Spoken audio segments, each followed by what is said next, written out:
All right, I call the regular meeting of the South Burlington School Board to order on Wednesday, April 2nd, 2025 at 6:02 p.m. Agenda item 2, announcements and amendments to the agenda. Are there any announcements or amendments to the agenda?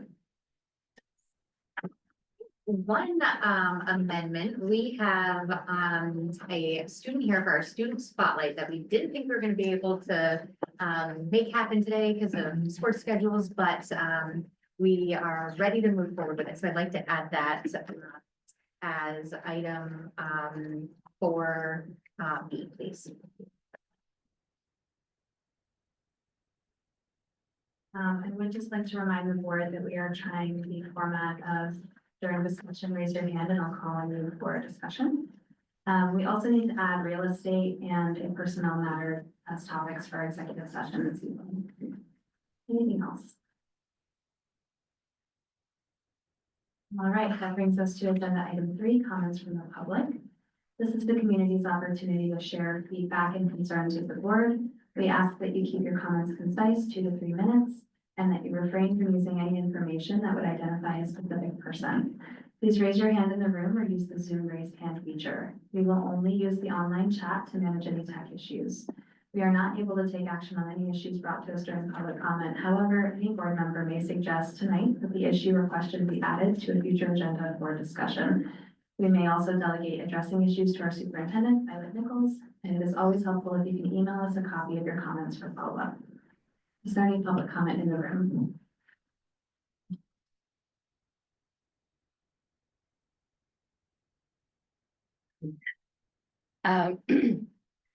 My name is Amy Hutton, and I reside in South Burlington. We have 2 daughters in Orchard and at the high school. And thank you for the opportunity to share my concerns in this public comments forum. My husband attended the March 20th information session regarding 10th grade humanities curriculum at the South Burlington High School. As an involved parent who cares about the education of our children, he attended to learn more about the advantages and disadvantages of the embedded honors program and to contribute to the public discourse. As I'm sure the school board is aware, the information session consisted of canned slideshow presentations, during which no questions were taken, followed by isolated group discussions to gather questions from those who attended. This format was antithetical to the transparency and rigor that we and the larger community expects in matters of our children's education. I am confident that I speak on behalf of many of the community for when it was disclosed and after the canned and frankly misleading and slanted presentations that the presenters would not be allowing public discourse. A brave attendee asked if anyone was comfortable with the prescribed format, and not a single attendee indicated that they were. It has been immensely frustrating to observe at every opportunity how those who are crafting the curriculum have shut down the dialogue, preferring instead to ram through agendas despite unpopularity and unanswered questions. After this information session's format was revealed, an attendee was expressing interest in getting questions answered and hearing the questions from other attendees. And the presenter noted that the information session was not a school board meeting. I know this board does not determine curriculum policy, and I'm not asking for the opportunity to discuss it right now. This matter has moved beyond the particulars of the curriculum. We are frustrated and angry. This is just the latest in a series of curriculum and other important decisions by the district that has excluded the public and parents. We have seen parents vehemently disagree with 5th grade specialization, only for it to be rolled out on the sly a few years later, without allowing parents to engage in the decision-making process. We have seen accelerated math classes completely removed from the middle school, supposedly to maintain student pods during COVID, only for the advanced math curriculum never to return. This year, there was no curriculum nights, despite a major ELA curriculum change at the elementary school level. If the district does not allow parents to be involved in curriculum and other educational decisions through individual schools and according to school board meeting minutes from March. The school board meetings are not the time to discuss curriculum issues. I am left to ponder exactly when we are supposed to have any input into our children's education. I look forward to hearing from the school board and the district administration on how they will increase transparency and include parents. Thank you. Thank you. Any other public comment in the room? Anyone online?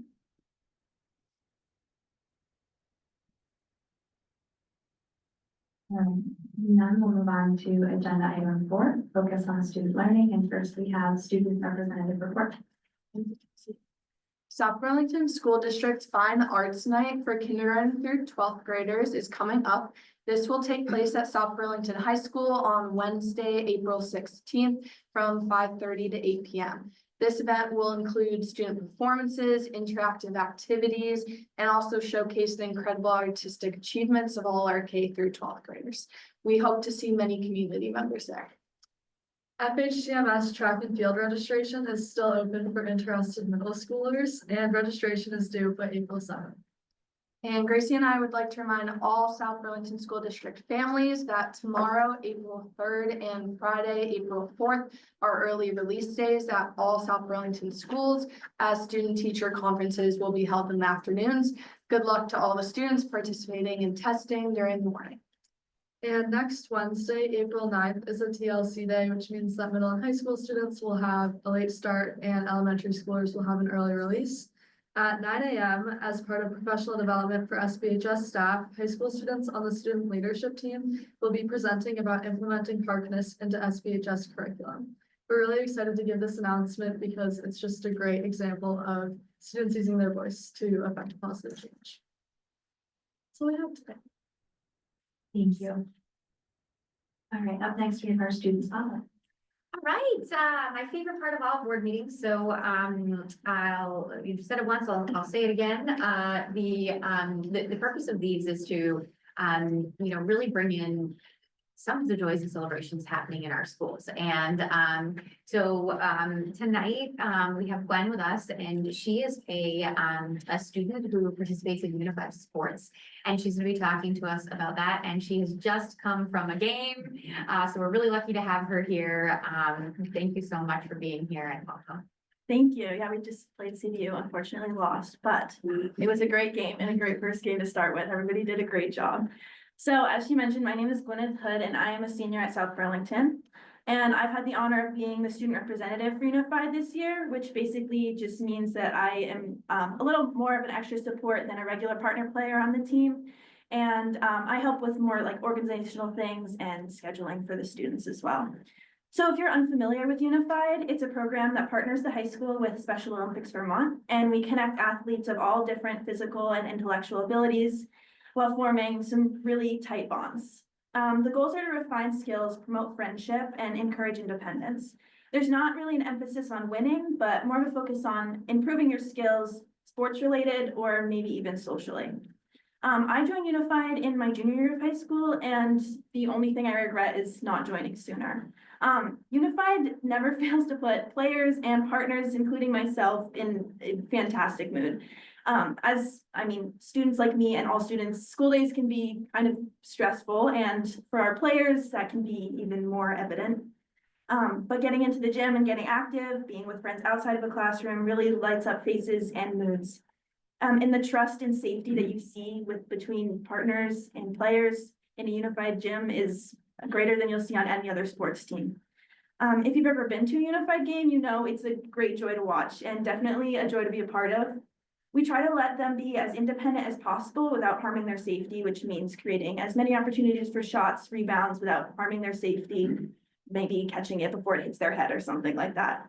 And the look on one of their faces when they either make a basket or they successfully pass to another player so that they can get a chance to shoot is absolutely unmatched and something I'll forever cherish beyond high school. I could tell I have like endless stories about it, but it would take me quite a while, but I did choose one story about the other day. We were at practice and we were doing a passing drill, And a student was about to pass to another student, and before he did so, he turned over to me and our coach Saul and said, "You have to pass it to her gently or she gets scared, and I don't want to scare her because she's one of my friends." And it just shows the compassion and love that these athletes have for each other and how much effort they put into knowing the little things about each other and making sure that each other is safe and they feel trusted. And it's just a wonderful environment to be a part of. That's just one of the amazing moments that Unified has created. And if I could share all the stories, I would. But instead, all I have to say is that it is a privilege to be a part of this program, and I can see every day how positively it impacts anybody who's a part of it. And watching the progression from both players and partner players just opening up to each other in ways that you could never imagine is truly magnificent, and I can't even describe the value that comes from it. Now, there may not be a lot of ways for community to get like physically involved, but support is always sought out for. The Unified program is actually holding a student versus staff basketball fundraiser that will take place on April 10th at 7 p.m. And we would love for community support. The game will include a raffle with prizes from tons of local businesses that I've reached out to.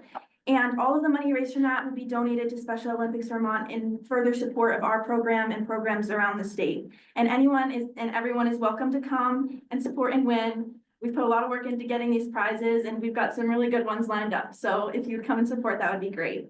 And on behalf of the whole Unified program here at SVHS, I thank you for your time, and I hope to see you April 10th. And if you're interested in attending any games, our next game is on Tuesday at 4 p.m. in the SVHS gym against Milton. And you can find our full schedule on the athletics page. And thank you again, and I hope to see you at a game in the near future. Thank you so much. Does anyone have any questions? Or would you be willing to take some questions? Yeah, Or absolutely. comments from the board? Can you just repeat, when was it? It's April 10th? April 10th at 7 p.m. and it'll just be in the high school gym. Okay. I have this as a student staff basketball game in my calendar. Is Yeah. that? Yep, that's Okay, what it is. great.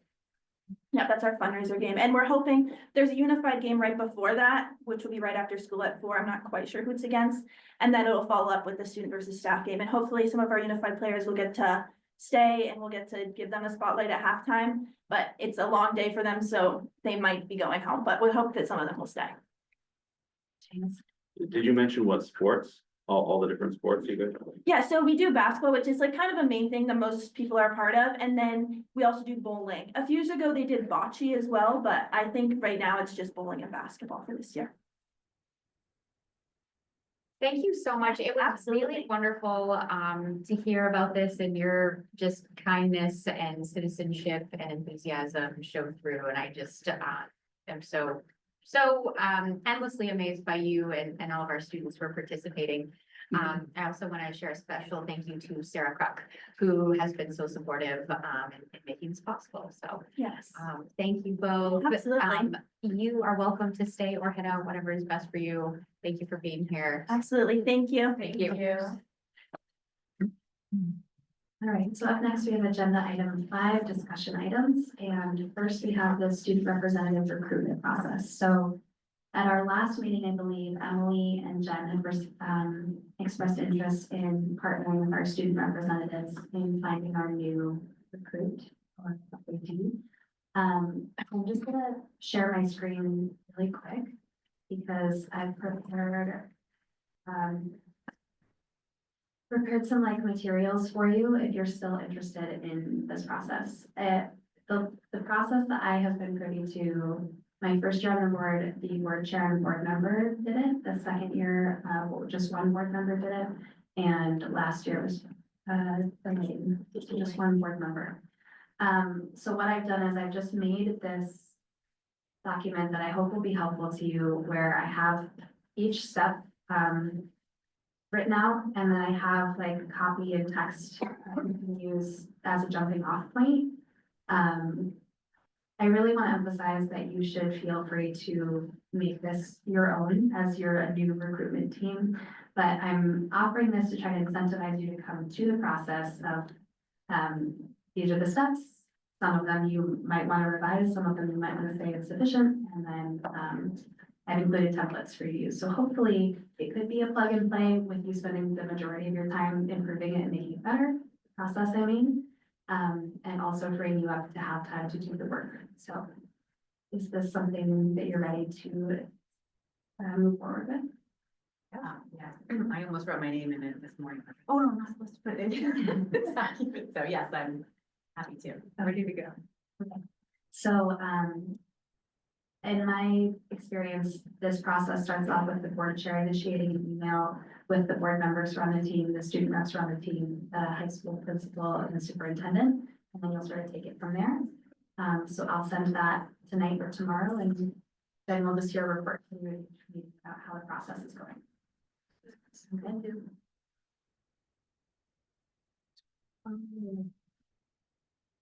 Up next, we have public, any further discussion about that? Okay, so up next, we have public comment and community engagement. Who would like to start? Laura. So public comment and community engagement, I think Amy Hutton just expressed a lot of what I see as some of the confusion around our public comment and community engagement. And I'd like to say that I have tried to make this clear. I think that we just need to have some fairly straightforward, clear guidelines on how the community engages with us. And I realized that what she was talking about, and she recognized that we don't have any control over that. However, I just think it's really important to let the public know how they can, come speak with us. What are the guidelines? Because I think it gets confusing when there's no guidelines. And then to speak to broader issues, like curriculum and things that people aren't happy about. I think we need to have another avenue for that. As a board meeting is not the avenue. So I don't know if I'm getting into something different, but I would really advocate, like, I know we have donuts and discussion. I think that needs to be an avenue for concerned parents to come talk. I also think that maybe like every third or fourth board meeting, we have forums that parents can come talk to us. Get some answers.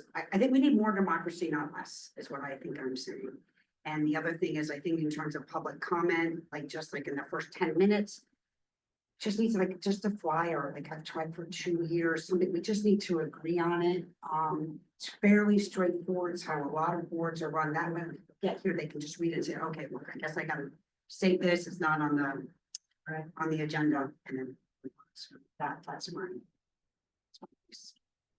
I agree. And I would add, as we were talking about, I think even having like a schematic, like a graphic, almost some kind of visualization that we can have would be helpful, even to publish in the paper and to put out on social media to say like, here's the opportunities where you can weigh in and you have the opportunity to engage with the board. Like these, and this is the way that we do it. Because I think it's one thing to create it and have something here for people to understand, but also to understand like, hey, if I send an email, why don't I have a response from an email from you or whomever, like just to help educate people on that process and me in the process would be really helpful. Yeah, and I think it would be really a big move for us to have something like the public forum, like you're discussing, maybe one out of every 3 or 1 out of every 4 school board meetings has, an agenda that's designed to allow people to be able to have a back and forth, or at least get a response from a board member. So I guess I'm not sure in terms of the law, but I think what that means is that we would say, okay, here are the things that we're going to talk about. And then we don't talk about anything that isn't on that agenda, but the idea is that we're not trying to get any board business done. So I don't know what the board wants to call that. I don't know if the board is in agreement that that's what we want to do and how often, but I think that that's important. And then there's some other details like having explicit instructions on the website. I proposed some text for that. It's in the email.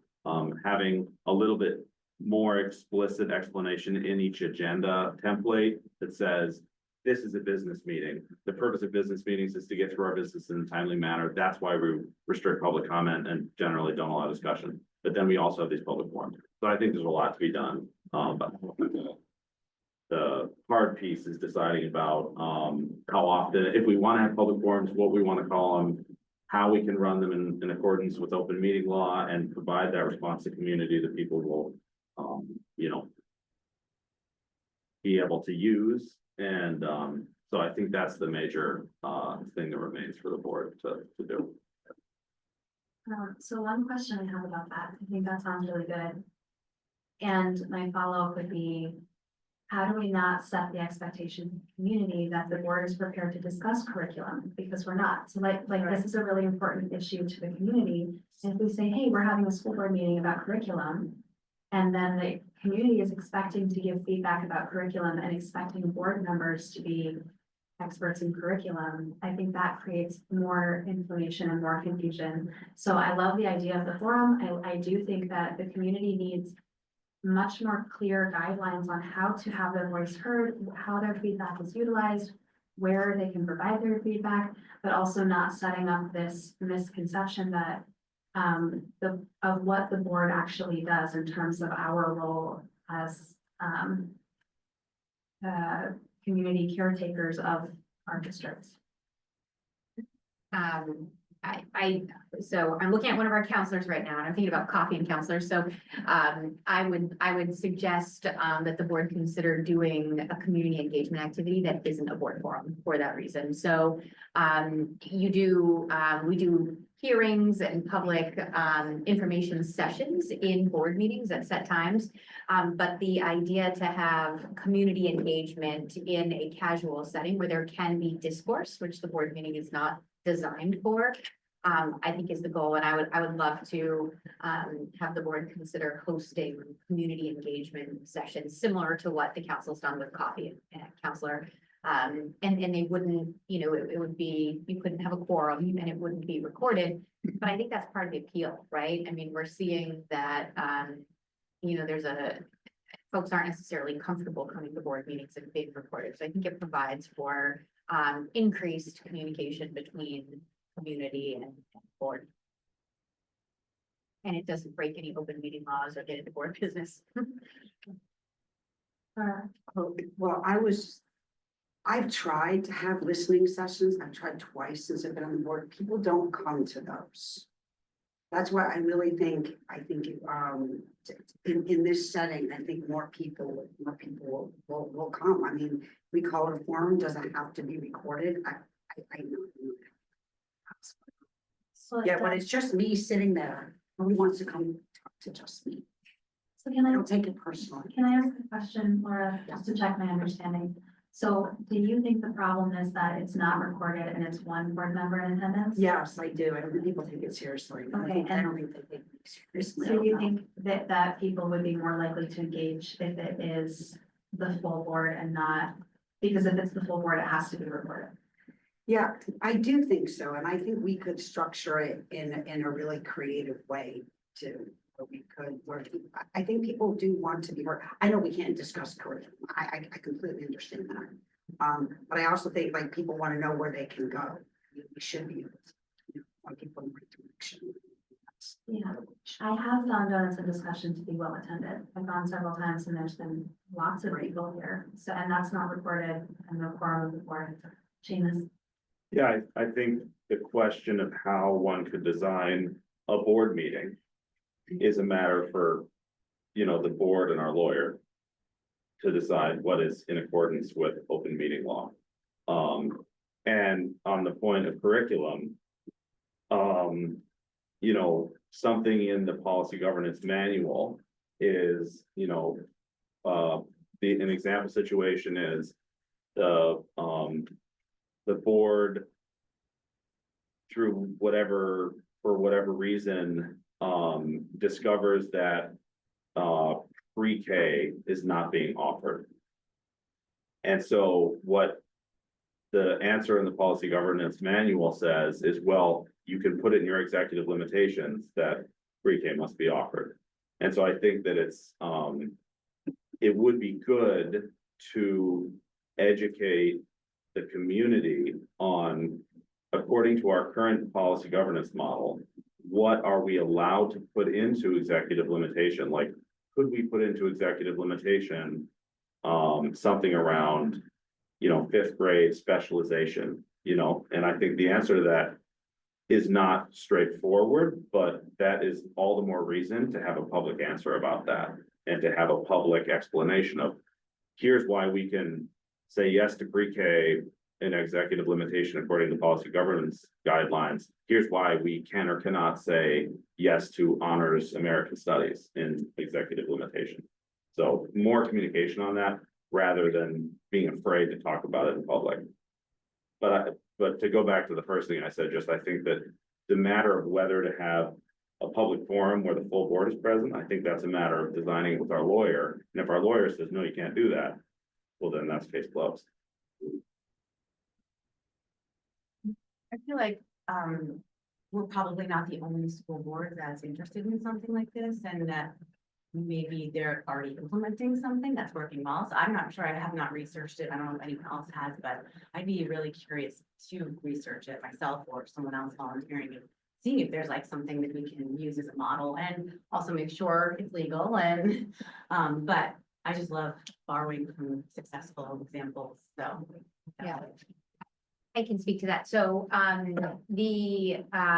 so with open meeting law, any board business, has to be reported. And, the, forums such as coffee with counselors or donuts and discussion are community engagement, opportunities that boards use and they don't have a forum. And so there can be conversation about a variety of things. As long as nothing is, it's, personnel matters, things like that would not be permissible, but for someone to come and share feedback on curriculum would certainly be appropriate, and so those engagement opportunities are ways that boards engage the community effectively.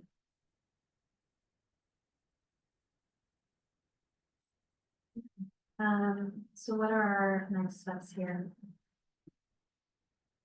Could we add this to the school board retreat? I mean, is this something that we can discuss during the retreat rather than take up a huge amount of time now? But I think that would be like we have 6 hours that day, right? So it's a long time. I'm wondering if we could put that on the agenda. I have already put it on the agenda that I'm going to share with you on discussion item D. Changes. Would you mind, doing what you said and seeing what the, other good examples of how people have run public forums? Yeah, I was just gonna say, I'd be happy to. Together, for the just some time. I'll send you a good podcast. Oh, great. That's exactly what.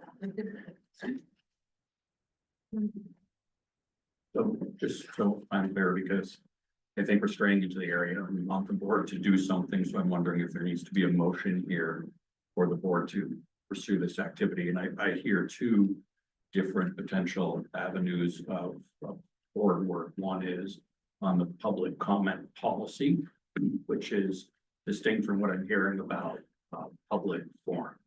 Yeah. So I would move that we establish an advisory committee made up of 3 board members to define and present to the board a policy on public comment that can then be reviewed and discussed.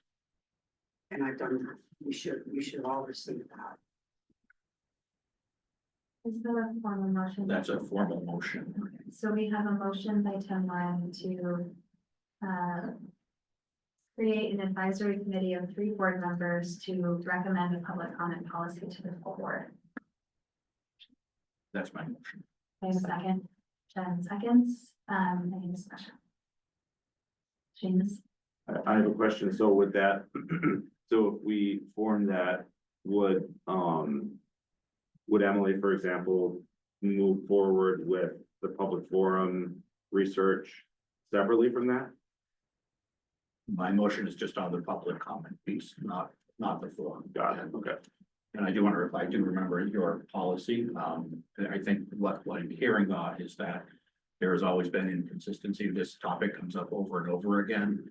I guess what I'm asking for in this motion and the activity of the committee or the advisory group is to establish for us a formal policy that we can publish that we all, because it is a new board. And I will say that over the years, I've watched meetings and been involved in them where this comes up over and over and over again.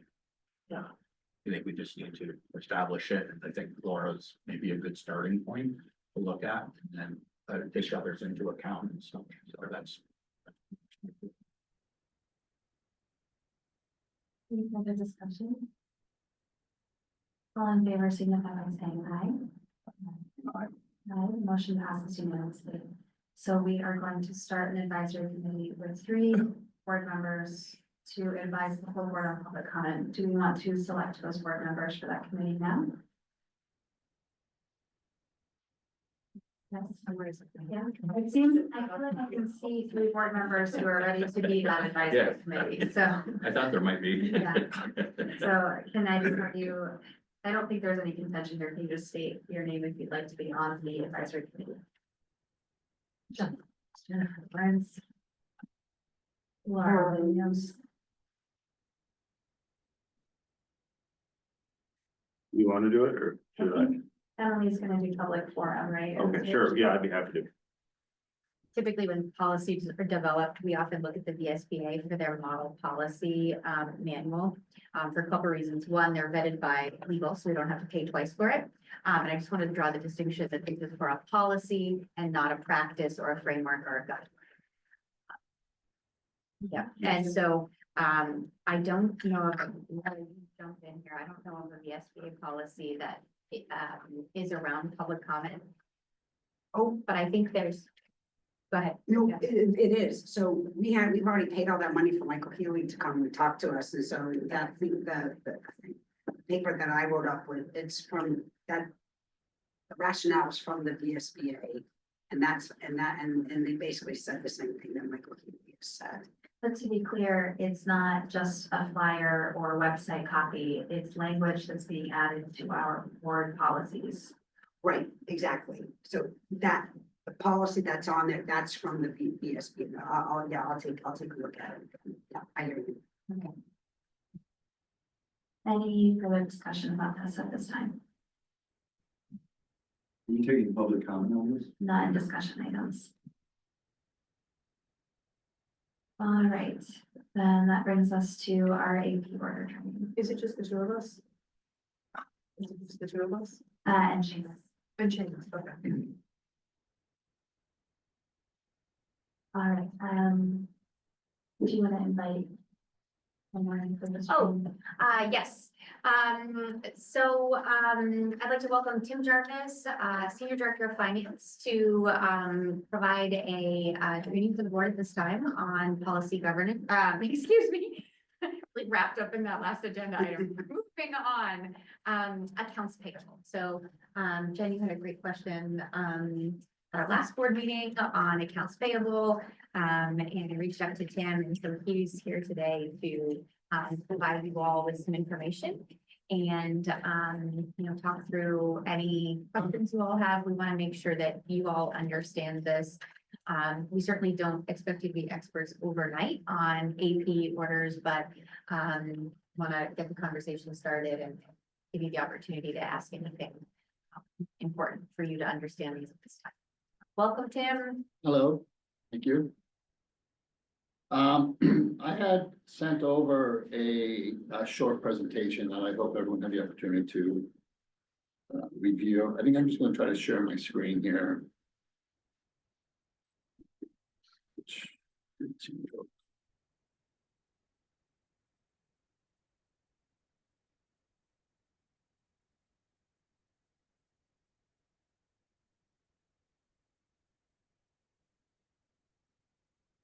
Okay, so I kind of had this, I won't call it vague, but a general instruction to provide you an overview of our AP process. And what I thought I would do is to include a little bit of extra information, because I think that it would help you understand not only the AP process, but also how the entire budget is structured into different categories and whatnot. So that's what I'm going to do. Hopefully it won't take up too much of your time. AP by the numbers. In our current financial accounting system, we have almost 3,000 active vendors, which probably seems like a lot for a school district in Vermont, but it just shows you the level of interaction that we have across all of our services and functions to deal with our vendors. We have over 3,000 active general ledger expense codes in our system, which also seems like a lot. and it is too many. And so one of the things that we're trying to do is, and part of this happened when we moved over to the new system, but it's still a work in progress, that we simply use too many account codes. They're confusing, they are hard to manage, they're hard to understand, you know, and I'll just give you an example, like for custodial supplies, there are codes for each school, there's codes for the district, and it really came about, I think, because in school districts that have multiple towns, they sort of have to do that, and so, you know, CVU may have their schools in Shelburne and Williston and whatnot, and so they like to keep that kind of self-contained, or at least be able to report on a town level for certain things. But for us, we're one school district. And so instead of people needing to remember what is the code for paper towels at Chamberlain School, which is a unique code for custodial supplies, Chamberlain School supplies, we're moving towards in situations like that where schools are not necessarily it's not required. I mean, it's not like schools are a P&L, the profit and loss company, that we want to know what the profit and loss is. It's paper towels for the district. And so instead of having, you know, 6 or 7 different codes for paper towel supplies, we now have one. And then we're working towards that level of consolidation, other things. So there's 3,000 individual code numbers is on its way down. We have 70, over 70 individual funds, and I'll get to that concept in a moment. You know, it isn't, we vote on a budget, but that budget, the general fund, is only one of over 70 funds that we have in our system. And I'll explain in a minute why that's the case and what the other funds are. And I thought it would be useful just to give you some year-to-date processing volume. So we've processed over 5,700 invoices and we've issued almost 3,000 checks, which you guys see on a regular basis. So that's and any questions on this first page? So we're following, there's a requirement by the Agency of Education that all school districts follow this Vermont's Uniform Chart of Accounts. Up until the time that we converted to the new system in April of last year, in many cases, the district was not following the Universal Chart of Accounts. And we were categorizing items in inappropriate ways. I won't say negligent ways, but, you know, something should have been supplied, but someone coded it as equipment, you know, things like that. But they weren't following the rules to the T. And so when we converted to the new system, not only were we migrating from one financial accounting system to another, which is hard enough in itself, but we were adopting the Vermont Uniform Chart of Accounts at the same time. And that made the entire migration and transition process extremely complicated and time consuming. But now we are set up in the new system to leverage this. So the Uniform Chart of Accounts is based upon a 38-digit code. So for those 3,000 expense codes that we have, each one of them has 38 digits with different pieces constituting those 38 digits. So here I'm just talking about the fund, and the fund types, of which there are over 70. The most important one is the general fund. That is the budget that the voters have approved. There is also a general fund for our operation at South Point, our alternative school that we have. So when you see these, and I'll skip ahead briefly, then I'll come back. What you see when you are approving invoices is this is the cover sheet that you see that gets sent by the business office. So you can see these funds, general fund, rolling grant fund, Title IV funds, etc. These are the different funds that we have, and only the general fund is part of the voter approved budget, because the other ones are either grant money, they could be federal grants, state grants, other grants. I'll go back to the slide I was on before, so it's easier to see.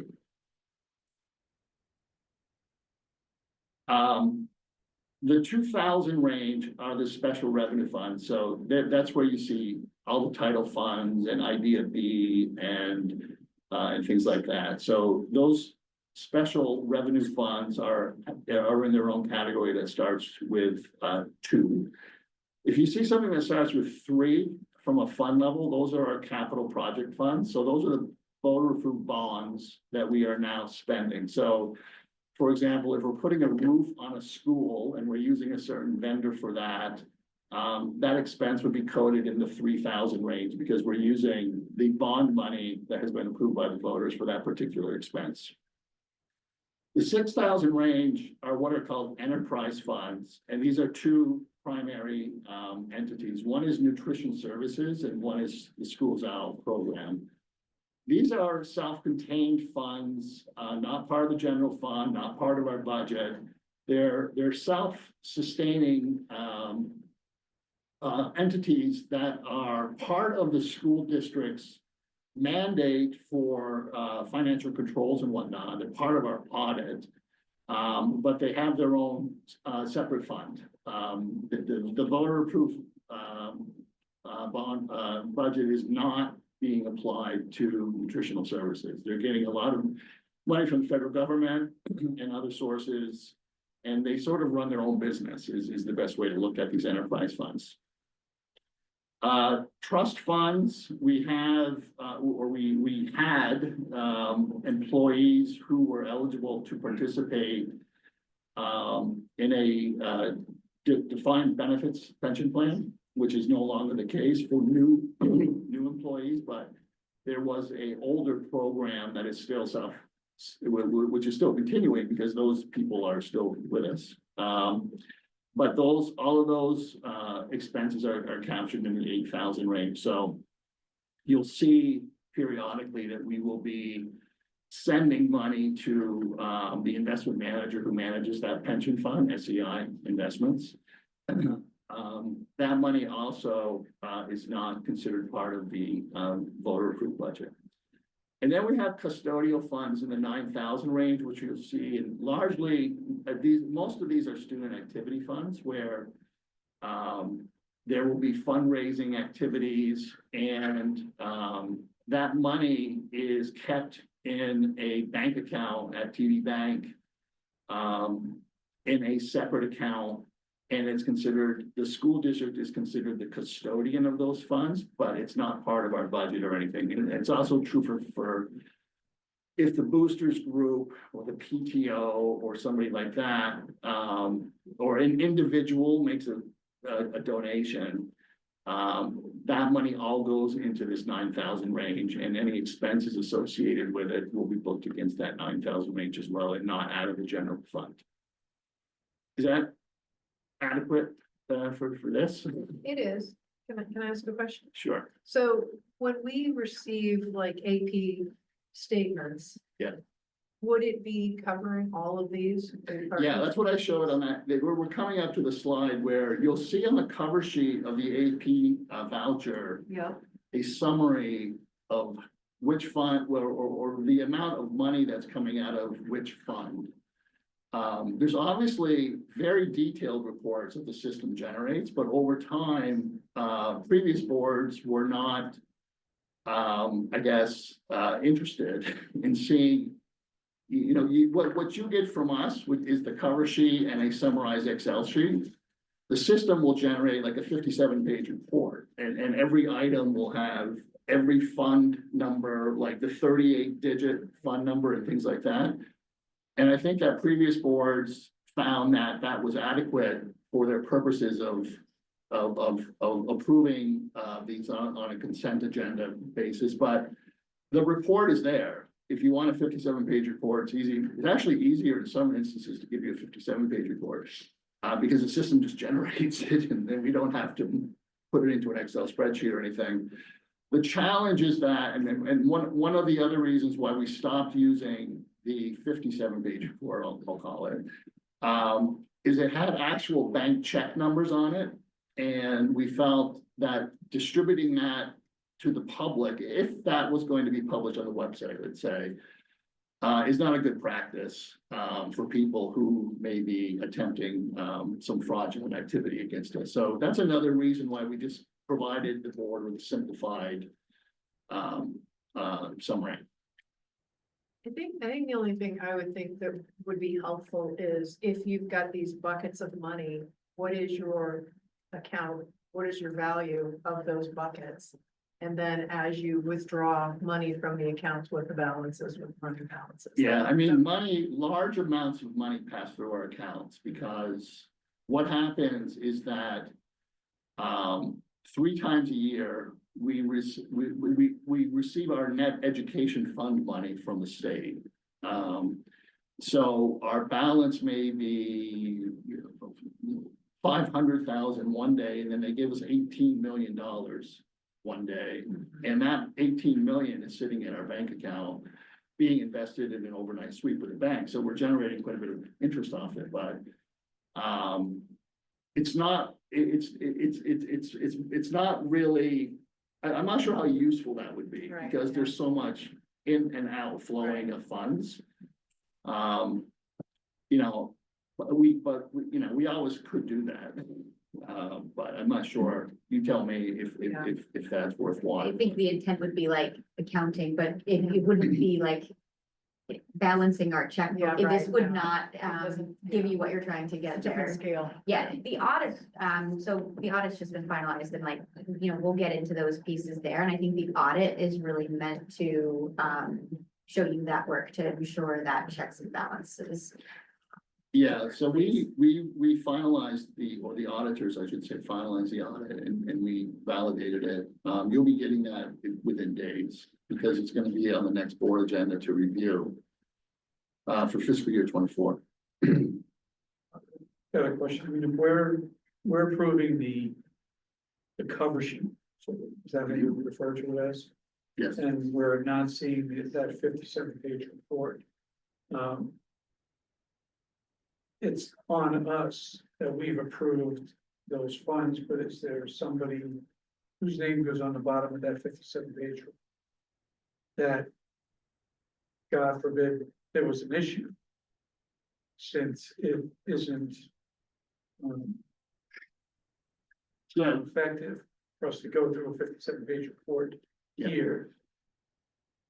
what I've done is I've included some additional information in this deck about our checklist and approval process. I mean, ultimately, I approve it and then Violet approves it. It has been previously approved by other people on my staff. And so I'm checking, I look at every single invoice that we pay and this is after a number of other people have already reviewed it. And made sure that there was an invoice, made sure that the person who requested the item has indicated that they received what they expected. And then the business office is largely looking to make sure that the coding is right, that the 38-digit code is correct. We're not second guessing the principals about whether they needed a box of pencils or not, right? I mean, they have their budgets. The principals, and, Mike Jabor in athletics and, Bart Maselli, who's the director of maintenance and, of facilities. They have their approved budget that the voters approved. And so that's what they're working with. And, with no vendor can be in the system unless they have a W-9. So it's not like somebody can just send us an invoice and say, pay it. I mean, it goes through this process of approval, multiple approvals. Before it Make gets, sure that the money's being properly spent. right. Yeah. So there is this process. No, it's definitely not rubber stamped. It's the business office spends quite a lot of time processing. it. Where it has to. Oh, understood. I won't put a value judgment on whether you're representing or not, but you have it depends if you think that you need more information in order to accept the consent agenda item and the voucher. We have all the information. It's just, do you really want to do that? Or are you comfortable that the process that's in place, the checks and balances that are in place are adequate to give you a level of comfort that, you know, that the money has been, that the spending has been reviewed and validated. You know, you can challenge individual items, but there's also a, and I don't think you've seen this for a while, but in certain instances, for example, with the Howard Center, who we pay a lot of money to, if the check is for over $50,000, we won't send it out until you've explicitly approved it. I don't think we've had that case since the new board has joined, but you'll see it. That I need to draft a letter, that, you know, or Violet actually technically does it, but both of us. That, you know, here is an expense that is in excess of $50,000. And what it's for.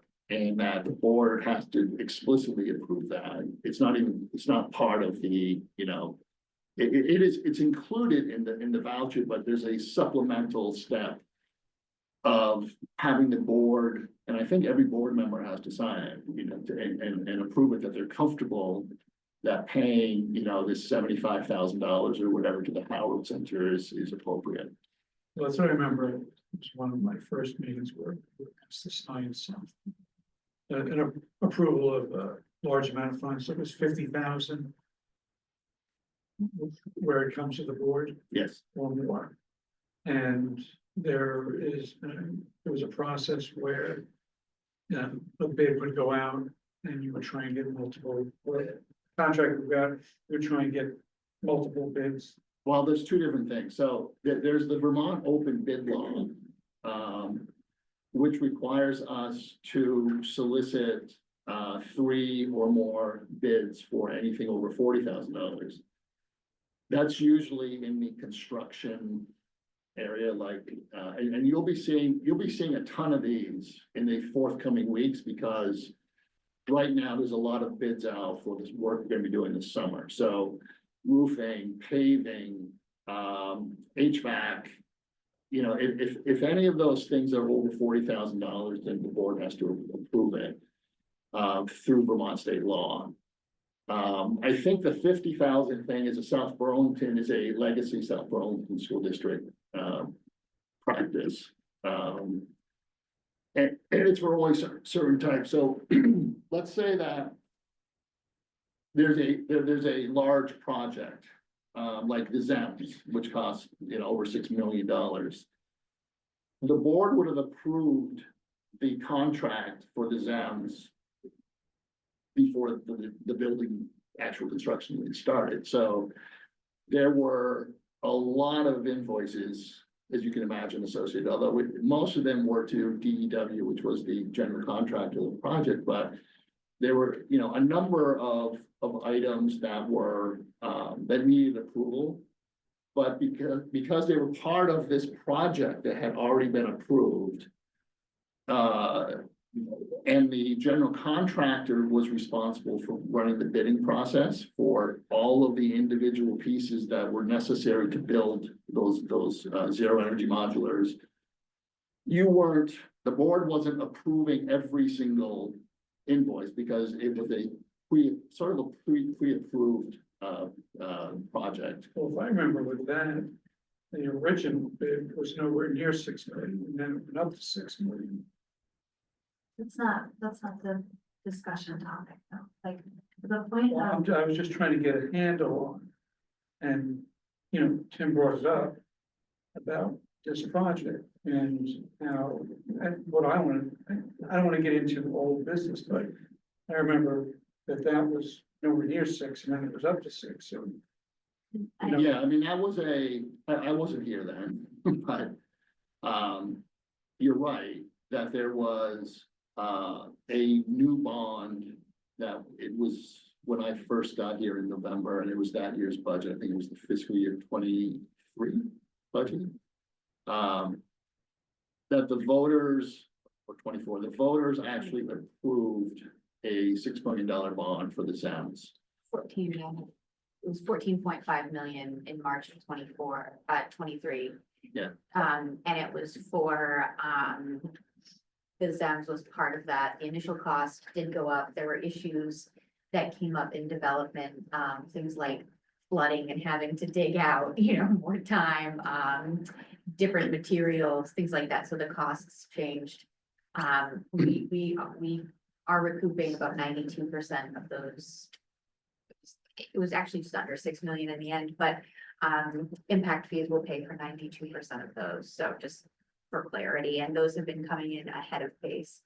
I think Tim's trying to draw the distinction between two things here, which is for our internal practice is that we do seek board explicit approval via signature on checks over $50,000. Those don't require bids, things like pieces that are already built into our budget, our like contract with Howard Center and what they cover, or things of that nature. The pieces that do are often operational or competitive bids, I think is where you can kind of separate those out. Yeah, That's helpful. I mean, you'll see quite a few of these coming up through these summer projects. The board saw another example, even something like snow plowing and garbage collection and recycling, right? So if it's over 40, if the contract is for over $40,000, we have to go out to bid. You can, and this is all stipulated in state law. There's also, I can't remember the percentage offhand, but if you're renewing a contract with an existing vendor, which is not uncommon, like, you've been using this vendor for 5-10 years and you're happy with them and you're getting a good service. But if their new contract or renewal contract exceeds a certain percentage, then that also needs to go out to bid. So And how does that go out? How does the bid go out? it's done through our operations department, and either based upon knowledge of like who, they have to be at least three vendors who are considered to be competent to perform the service. And so locally, you just get to know who they are. Like, you know that is it Casella, or is it Myers, or is it, whoever for waste removal? We would put out a request for a proposal outlining the work that we needed and the Yeah. timeline. And we often send those to known vendors. And we also, depending on what it is or how many bids we receive, will advertise it via the newspaper or other Yeah. mechanisms if we're not getting the bids that we want. It depends on the nature of the. No, because I just remember, like, again, that Mhm. first meeting, there was only one bid that came in, because it for the boiler. It was, and we discussed that and we had good follow-up on, we had received only one bidder on that one. And then we talked about our snow snow removal bid, but there is, unfortunately, it's common that there are very few folks who respond to our RFPs, requests for proposal. Just due to the limited, number of businesses and companies who provide the often very specific services that we need in our specific timelines. You all may have seen the list of summer projects that I shared with you. You'll know we try to pack them in during certain times so that, we're prioritizing education and, Yeah, I mean, that's a calendar challenge that, we want all this work done between, June 18th and August 15th or something. So that it's done not during the school year. The challenges over the past 2 or 3 years of getting a contractor to do the work at all is there. They're just not interested. Like, they're so busy building all these new homes in the Southeast Quadrant that they don't, and schools admittedly, our rules and our kind of picky-uni ways, we're not a great customer for them, in some respects. I won't let workers in our buildings without someone who's licensed to Yeah, supervise. I mean, we put a lot of regulations on the construction folks so that they're not roaming our halls and. And also they just have so much, they have so much business. There's some bids we couldn't find anybody to do. You know, for some major work that we had the money to pay for, and we just couldn't find anyone to do the work. Which is, you know, a challenge because the work didn't get done. James. Maybe you already said it, are we audited by a CPA? Yes. And, what's the is there a standard in education, like a SOC 1, a SOC 2, like what's the equivalent? I don't know offhand what the SOC 1, SOC 2 categorization is. I know that when the renewal came through, recently, they have been asked or required to perform a higher level of standard. And I just don't know off the top of my head what that was, but there was a letter that stipulated what obligations they had in performing the audit. It's not that they weren't doing it previously, but it became a higher level of standard of care from an auditing perspective that, you know, they needed to achieve. James, So I you don't can think- ask that question of our auditor, Ron Smith, who will be here on the 16th. Yeah. Yeah, so I think we're not alone. It's not, you know, we're not alone in we do have auditors, which is what I rely on in my private So company. trusted verified. Next question. All right, so in regards to a big project that you have coming up. I guess it's, you know, which comes first, the chicken or the egg? Like, how do you build into your budgets what those costs are? Or do you have like some kind of general fund anticipation for CapEx costs that you're expecting, and then you'll build that and then you send it out to bid? And if those costs come back that are maybe higher than what you had projected, how do you reconcile that within your budget? So if you're planning, you know, $20 million for something that needs to be done, and you get a price back that's 25 or. Yeah. We have, on our website, the stewardship facility document, which is a estimate of how much money we are expecting to spend in a fiscal year for both operational projects, which are not funded by bond money, so those smaller operational projects come out of the general fund. And so, included in the voter approved budget is a subset of operational projects that are describing exactly what those are. They're still estimates because we haven't put them out to bid, so.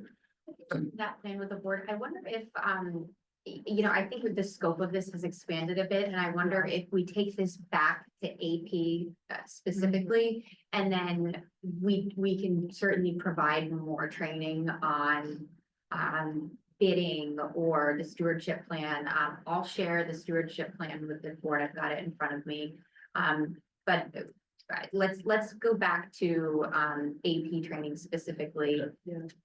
And I think part of the reason I was asking that question was because in the context of AP, if I'm reviewing some kind of payment, how do we know that that is within the scope of the budget that was there versus if we're over budget? Do you see what I'm saying? Yeah, I mean, that's part of our job Okay. as we're managing these balances of, you know, especially for the bonds. I mean, the voters approved the bond. It was, as Violet said, $6 million for the exams, which is completed. And then $8.55 million for other capital projects. So when we brought forward the bond to the voters, we provided a list of projects that we intended to do. But our priorities can change, right? So the boiler at Chamberlain School blew up, basically. And we had to buy a new $100,000 boiler, like, immediately. The $100,000 boiler wasn't necessarily in the budget because we didn't have the boiler. So there is a degree of flexibility with the bond funds and discretion, depending on the priorities of the district. Another example, we've had exactly an example that you said. So we were looking at a project to do a variety of renovations and window replacements and things like that. And we thought it was gonna cost, we estimated it was like $2.5 million. And we didn't get, that this is an example where we never actually got a bid, because when the contractors were looking at the scope of the project, they said, this is like a $6 or $7 million project. This isn't 2.5. So it's it's a continuous process of trying to understand what are the highest priorities from a facilities point of view.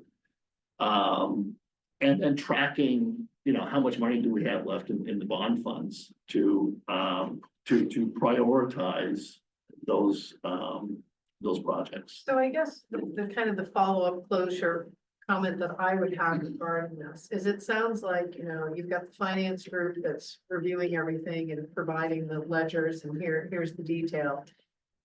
It does seem to a degree that it is kind of a rubber stamp, because we're trusting that all the work that's being done there for that second, you know, or third or seventh signature on it to approve it. It's kind of, you know, it's understanding, well, what is our role in this? What are the things that we should be trusting but verifying? How do we kick the tires to know that it's okay? I mean, we can rely on an auditor to go through and provide that, but for the purpose of the board, when we're looking at AP, you know, what are the questions? I guess I put that too, that we should be asking. Is it, Let's Are there advance with the things- slides, because I think, Yeah. maybe it's in there. yeah, Tim's got quite a few more slides, Okay. and we've just started the presentation. I want to make sure that your questions are addressed in real time, and I also think, you know, Tim just planned to share that information, so it'd be Okay. helpful to. So just, getting back to like, you know, Dan's question, the whole purpose of me requesting this training so that you will know after this training what you're responsible for as a board member,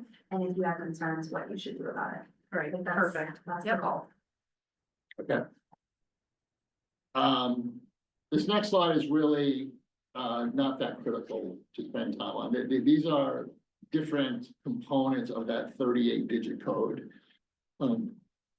Just to let you know what it's comprised of. So there's a code for each school. There's a code, whether it's a preschool, elementary, or secondary. There's a code for what program it is. Is it regular education, special education, voc ed? There's a code for the source of revenue to pay the expenses at local, state, federal, other. Function codes, is it for direct instruction? Is it for support services or facilities? What type? Asset liability, fund balance. It's all these codes, right? So, and then probably the most important one on this page is the last one, which is called an object code. And this is sort of how the budget is constructed around. And you see a summary of our expenditures in our budget is the next slide. Salary and benefits, kind of self-explanatory, and close to 80% of our entire budget. You'll see a category for purchased professional and technical services, and I'm just giving some examples for each. It's not exhaustive because there's a lot of things that go into this. And this is all driven by the Vermont Uniform Chart of Accounts. I think it's a 127-page document, which is online, which gives a lot of detail about each one of these. And where it's sort of a instruction book for the business office of how to book things, according to the UCOA. You have purchase professional and technical services. A lot of that is for third-party special education, legal. These are all third party. So these are services that we don't have the capability of doing with our own staff, which is why we're using third parties. Hazardous waste abatement, consultants, audit, et cetera. So those are professional technical services. Purchase property services. These are third-party rental and leasing contracts for, you know, we lease a number of vehicles, we lease computers. We have a rental agreement with the management company for South Point and things like that. This is also for repairs and maintenance. garbage collection, snow removal, et cetera. So those are services associated with the management and maintenance of our property. Other purchase services is a category where all of the liability and vehicle insurance is located. Special education or vocational tuition, third-party transportation, those are other purchase services. Supplies, pretty self-explanatory, all the supplies that we have in our classroom, and other program supplies. This is where our, Green Mountain Power utility bills are booked.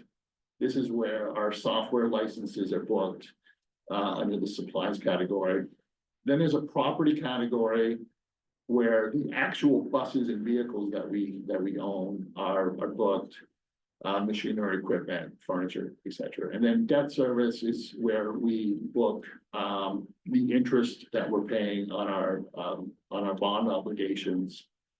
And other dues and fees that we pay for the Vermont Principals Association and things like that go into this debt service category. So those are the major categories of the budget.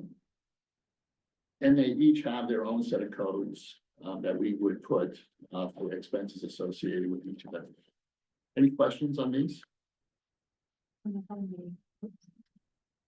We have about 15 minutes before we have to get to our next agenda. Yeah, this was supposed to be a 10-minute presentation, so.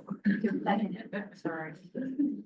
I won't go into this in any detail. This is just a flow chart, which you can review, and if you have any questions, it's really like, how does it get from a teacher wanting a box of pencils to us actually paying Amazon for that box of pencils? And it goes basically through a purchase order process. It goes through principal, generally for school expenses, the principal needs to authorize it. And then it just goes through a number of checks and balances. So we can, if you have any specific questions about that, one point I'll make is that we are, and I'll talk about this at the next meeting because it's related to monitoring report 2.4, where we have suffered in our accounts payable process. And I'll explain that the next time, but we're trying to change and improve this workflow because right now it's extremely paper intensive.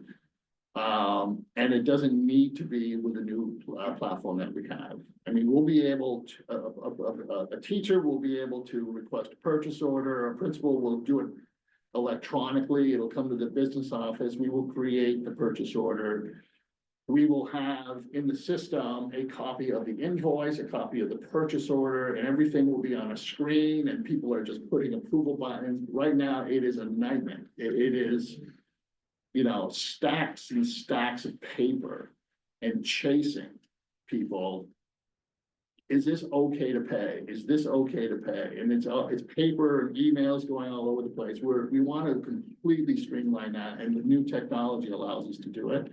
It takes a lot of time and work to implement it. And it also changes certain roles and responsibilities between the business office and the school, which is a natural source of tension, right? Because we're going to be asking the admin assistants at the schools to perform certain functions that they've never been asked to do before, because it was always just done by the grace of the business office, but it's not sustainable. And it has contributed, it's not the only thing that contributed to it, but it contributed to us falling way behind in paying invoices and just not having the level of professional controls in place that I certainly want. But that's a point for another meeting. I'm just curious, is it like SAP or something that you're using? What's the platform? No, it's a company called Tyler Technology, and they're sort of a specialist in the school area. This is the checklist that we use before the voucher gets to you. So there's a number of steps of people entering things and reviewing things and sending things back if they're not correct and things like that. So, by the time it gets to me, it's step 11, which is management approval of the voucher. And that is the point in which we produce the report that you see and Violet approves, and then the checks are paid. After the consent agenda item has been approved. So just want to show you, there is a series, this isn't like one person just spending school money, this goes through this process. This is the cover sheet that you see, and hopefully after this training, it will be a little bit clearer to understand, because I can see that like you would have no idea what these fund numbers are. And then this is just an example of what you get on the Excel sheet, which is just an extract out of the system. So, you have the vendor column, you have the amount column. The third column it comes directly from the purchase order or from like the Amazon order. And so sometimes it's extremely detailed.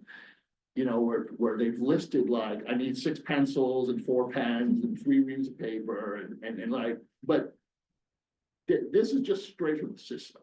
This is not, and sometimes, like Howard Center, those are initials of students, because we can't publish their names and things like that. And then the far right column is simply what budget line item does that find itself in? Is it supplies? Is it food? Is it tuition? Is it whatever? So that's what you're looking at. And I think that was my last slide. So, I just wanted to give you a sense of, bless you. First of all, to show you that it's kind of complicated. And we've spent a lot of time trying to get it right. Like equipment is not supposed to be for anything under $5,000. It should be supplies. And so, an admin assistant at one of the schools has been calling it equipment for 100 years, and like it's not equipment, it's supplies. So this is the code you should use for supplies, not the old one for equipment. It's a small example of dozens and dozens of things that we've needed to clean up. And the challenge with having moved, one of the challenges of having moved to the new system for fiscal year 25 is that year-on-year comparisons are almost irrelevant, right? And so if you look at the fiscal year 25 budget and it says, well, supplies went up 125%. It's like, it doesn't mean that we're buying 125% more supplies. It means that it was miscategorized as equipment or something else in the previous year budget. And we can't go back and fix like 10 years worth of budgets. But I think the fiscal year 25 budget and the fiscal year 26 budget that was just approved are in good shape. So they will be consistent and comparable going forward. I have to send a huge thanks to Tim and his team and everyone in our business office. This has been a massive lift that we started July 1st. It's like my first day here. We launched it, and the team has literally worked every day tirelessly on this. And I can't highlight enough that this increases accuracy, transparency, predictability. And we're finally able to, work with Toussaint, which we'll discuss more next week, a company to help us with our developed budgets in a way that they can have really effective metrics. So really thank you, Tim and all of our business office staff. Yes, Tim. I just want to say thank you. I appreciate this training. I've been looking at these things for a year and a half now, and learned some stuff I didn't know, but Violet, it doesn't lay you off the hook for AP Jeopardy now again. Bring it on. And it shows, like, I know the stuff because it truly, like, it isn't a rubber stamp. And I think for you all knowing, your responsibility isn't to do I think a big takeaway, Jen, as I'm all over your question about, can we balance the checkbook? Basically, your responsibility isn't to do an audit of a $71.5 million budget, but it is to ensure that we have the processes in place and the checks and balances. And I really like that graphic of the flow chart because I think it shows that nicely. And mull this over today, and then I think, really come with questions for the auditor. Ron, will be here via Zoom. The second year in a row, we've gotten the poor man on vacation. But you know, please ask the hardball financial questions of the auditors. We're happy to, you know, have him share findings. When we get that cover sheet that shows this, we have to give our approval. Is it possible to also get that running sheet where all the other approvals have been signed off on before it comes to us? It can. We modified our practice, what, a year and a half, certainly a year ago, we went through a process where we're changing this. We were finding that other school districts were making changes too, and we were there, this was tied to increases in security. Things like not only identifiable information with students, but to these account codes. And so Tim and his colleagues at VASBO, you know, as we were talking about earlier, you know, we're not reinventing the wheel, work together. Hey, what are the common practices? So at that time, we modified from the full to the truncated report that you all receive. We could certainly send that to the board electronically, but we would kind of publish that on the website. Can I clarify, are you asking for that sheet where everyone is initial the steps or? are you Right, asking- just so we know when it comes to us that it has gone through the proper process where people have just initialed their. Don't see what that- Not the codes identified. Okay, so you want 7-page report, he wants the cover sheet that shows. with the Yeah. folks who signed off. Yeah, you go, And on your flow chart too, just a question. So you have received notice of goods completed service, and then it's received invoice from vendor and then submit the payment. But there's other steps that are in that process, in that flow. Because like, for example, obviously you've got to get approval from the board, I believe, right? Before those payments are processed or not? We have to get that consent agenda approved Okay. and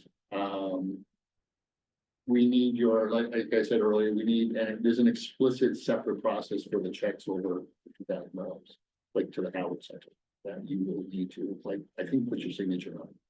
This is where my directors get on me because so it's like without fail, every like Friday late afternoon.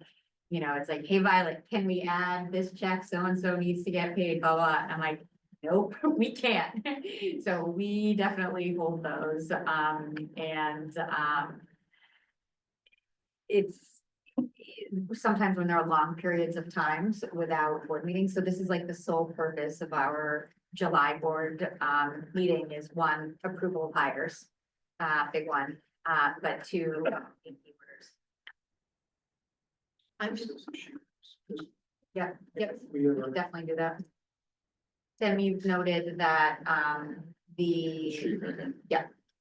I we'll was add just- that. I was just looking at this one, this Yes. graphic here. Mhm. And I was saying, I thought it would be helpful, I don't know if it would be too much to add, but just, you know, where the school board fits into that. Like, are we like a little blue or green dot? Like here we are in that process where we're part of it, so that we see how we fit in. That was what I was saying. Yeah, it's basically at this last step. We can add that in. We'll add that We in. we Yeah. would like to be represented. Hey. Can I ask you a question?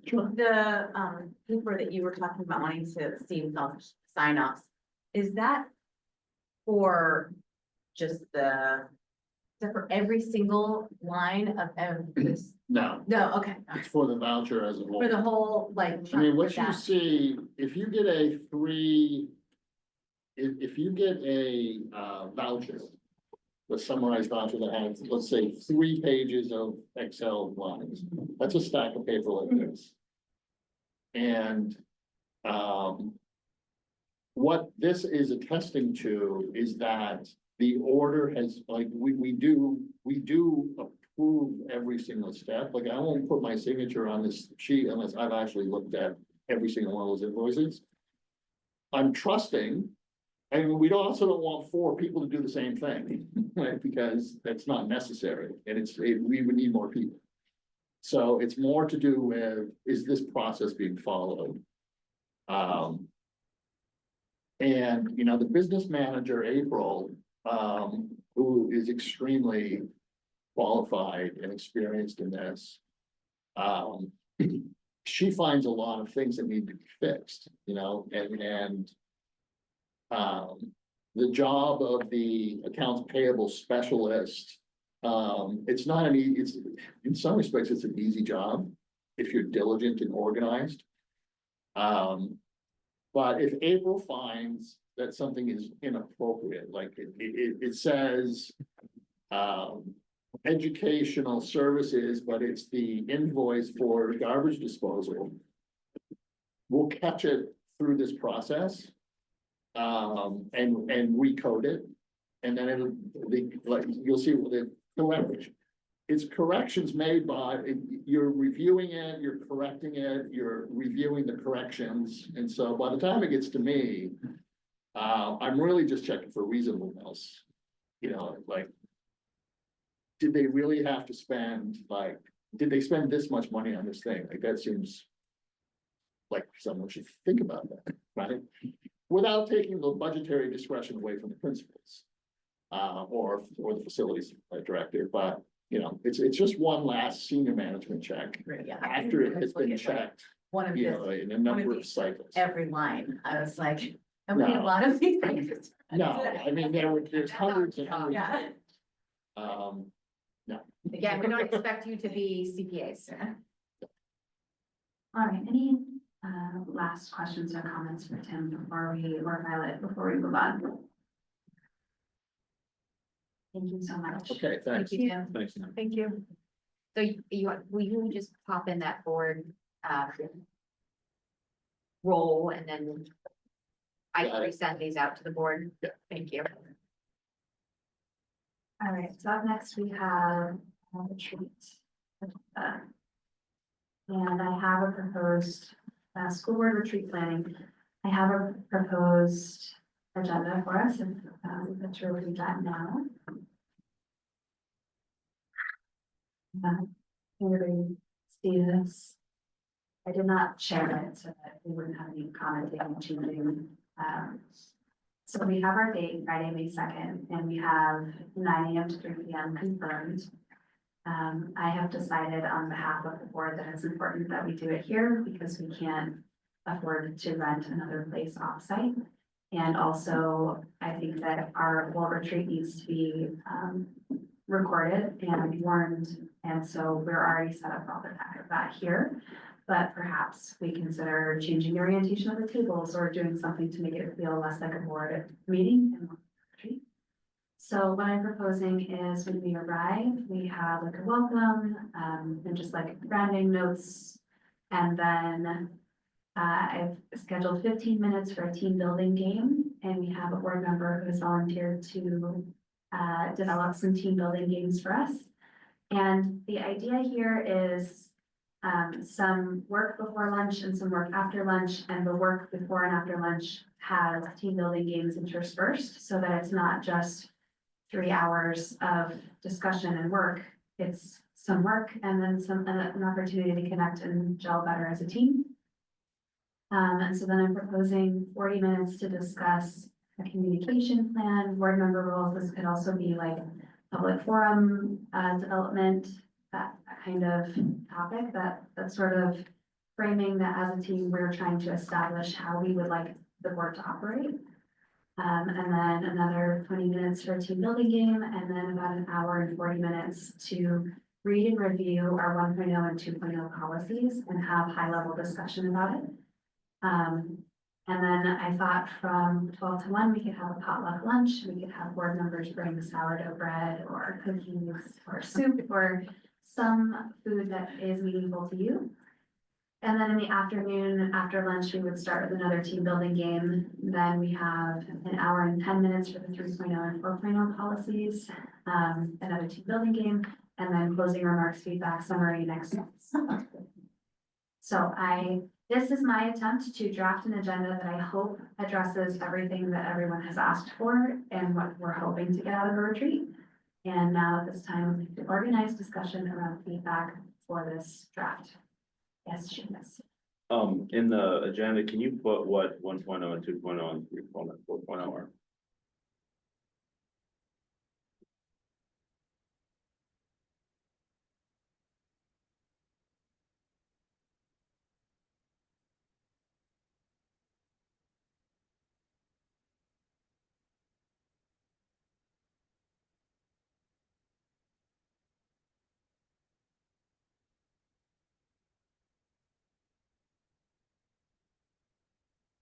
process.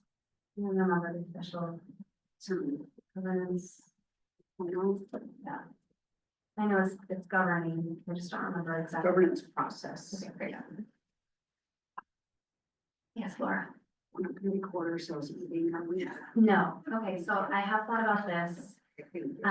To avoid any open meeting law violations, we cannot just sit and all eat together. But I was thinking we could gather the food in one place and then sort of eat in mini groups and we could like. But we won't be recorded eating, we won't be recorded in our, but not breaking quorum. So like, maybe I go get some bread and I sit and have bread with Seamus and Laura, and then I go get some soup and I sit with Jen and Emily and. I'm not so sure that's correct. I think we can. So we, This is, boards do this all the time. you're right, Laura, we technically can. The issue is that if there's any question of whether or not we discussed board business, we won't be able to prove that we didn't. And so it's better to just set it up so that there's no question. All right, then record us eating then. Yeah. Because honestly, like, how am I gonna get to know anybody on this board, really? Well, If I have to make sure that 4 of us aren't, I mean, I'm not being snarky, I'm saying seriously, and record it. so I think the follow-up to that is the personal level of sharing that I might want to do to share with you about like where I'm coming from in my perspective or the philosophies that I hold. I might have personal anecdotes about my family or my upbringing that I don't want published on the internet. Precisely. And so I think that in order to have those, you know, like, team building, gelling conversations, they're just gonna have to happen in non-forums of the board. I've listened to those VSBA things on the retreat and a lot of people have published. That is never, I'll ask Debbie Signalizer, but they all recommend it. So this is the first time hearing that we can't sit down. I just want to be clear, I'm not disagreeing with you. I don't think that it's like, specifically states that if the 7 of us sit down and have dinner together, that it must be recorded and warned. I think that where we're disagreeing on is if it's recommended. I'm concerned if somebody comes back and says you violated open meeting. And like you're saying, you can't prove that you didn't, and I don't know what the defense would be there. Better to be transparent, open. We had this, in our city school meeting, we met with, the city manager and, chair of the council, and, this was a strategy that they utilized well and that we discussed for our upcoming, retreat where we're gonna have a meal together is, to, you know, sort of not all sit at the table together, but to have the willing approach so that you can have a personal conversation that you wouldn't want to be recorded, but you're not engaging in board or city business as a body. Yes, she is. So we just, as my understanding is that the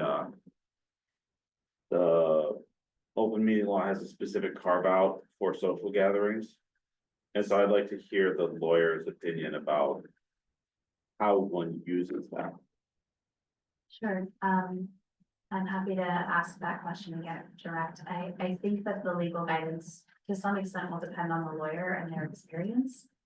I just want to make sure I'm being clear that you're not wrong. We can have a social gathering. And I just think that the question is, do we want to take on the liability of the possibility of being accused of violating the law and not having a means of proving that we didn't?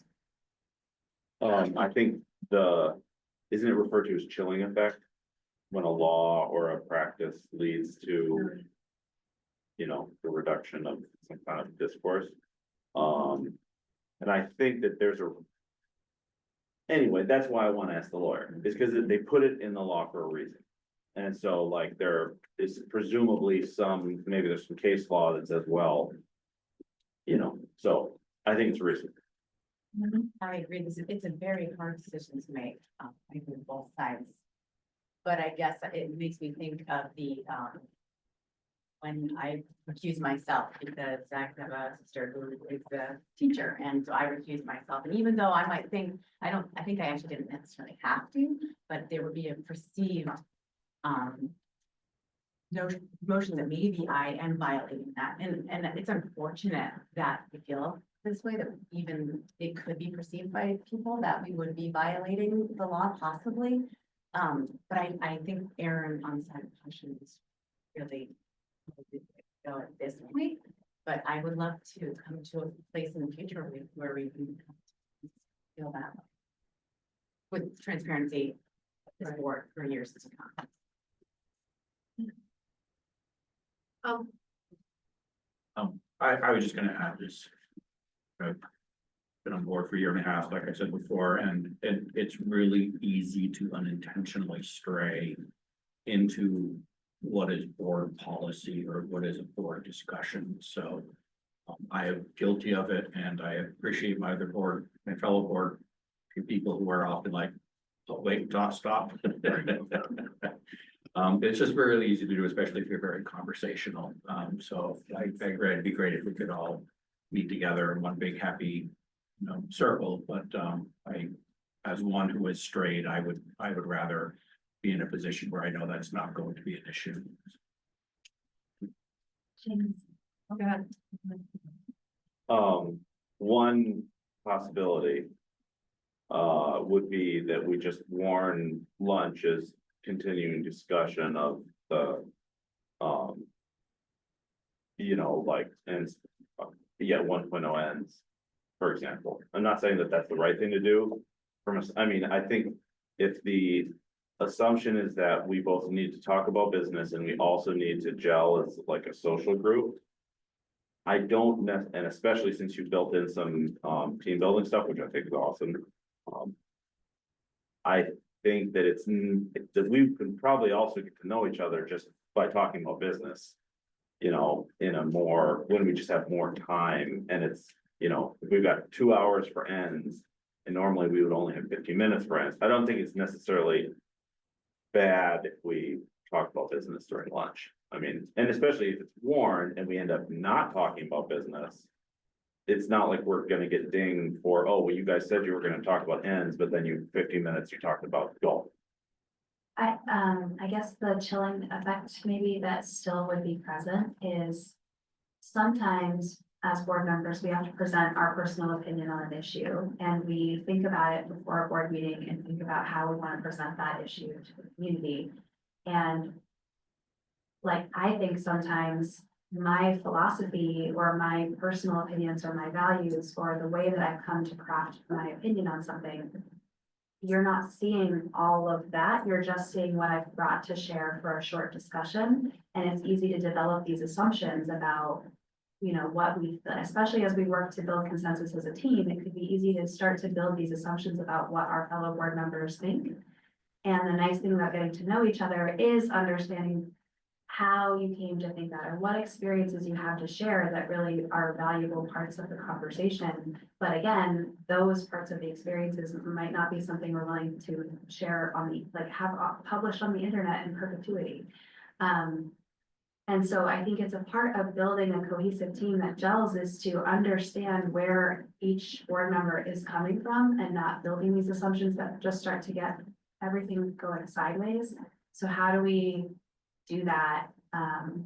That doesn't chill board members from sharing, but also, I guess, give some of that freedom of candor of who we are as individuals. So, if that makes sense.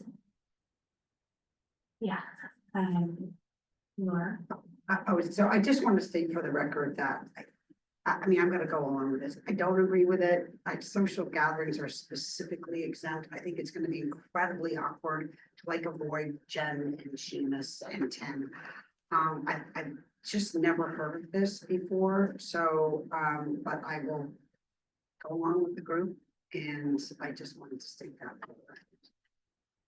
Seamus? I just wanted to say, I still would like to know what the standard of evidence precisely is to say this was just a social gathering. So I would like to hear from our lawyer. Yeah, the only thing I would add is, in regards to any equipment or things that we may need, because one of the things I'm thinking would be really helpful is like a flip chart and like dry erase board, or either dry erase or flip chart, actually probably a flip chart with paper and markers, so that we can have like parking lots and do some sketches. I mean, I'm imagining when we go into the racy development and board member roles and things like that, like it would be good to be able to scratch some stuff down and brainstorm. And Jen is our board member who's volunteering to help facilitate some of these team building games.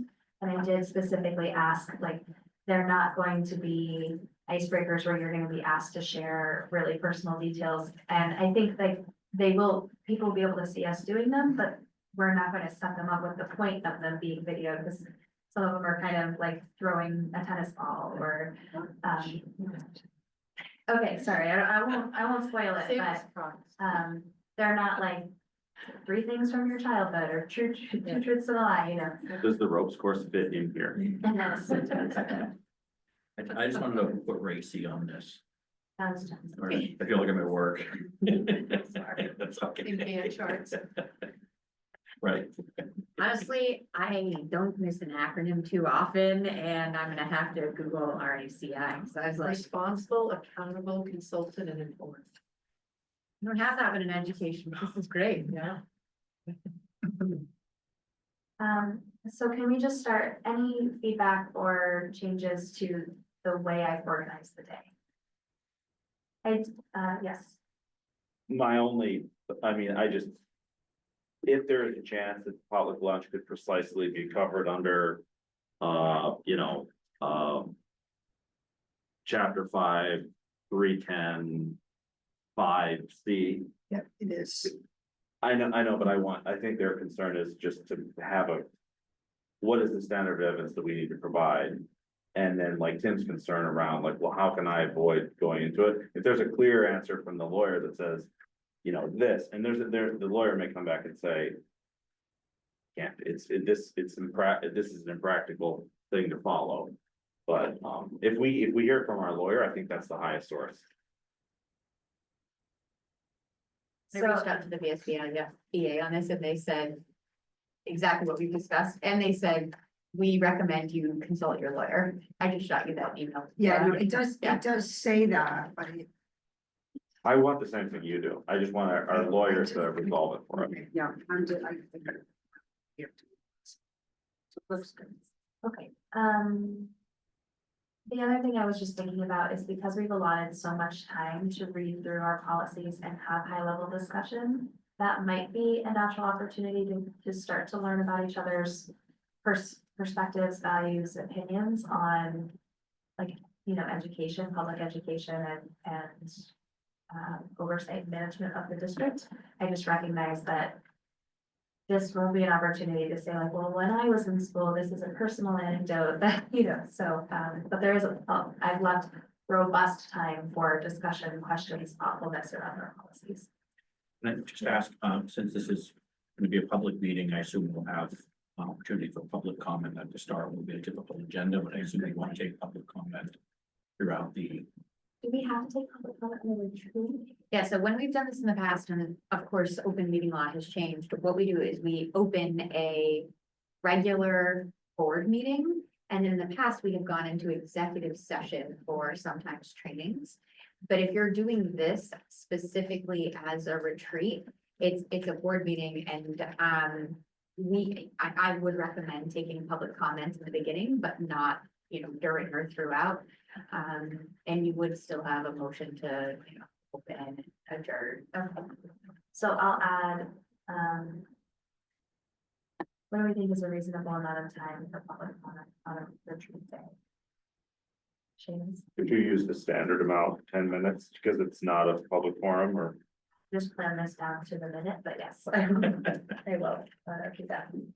Okay. So make it note for myself.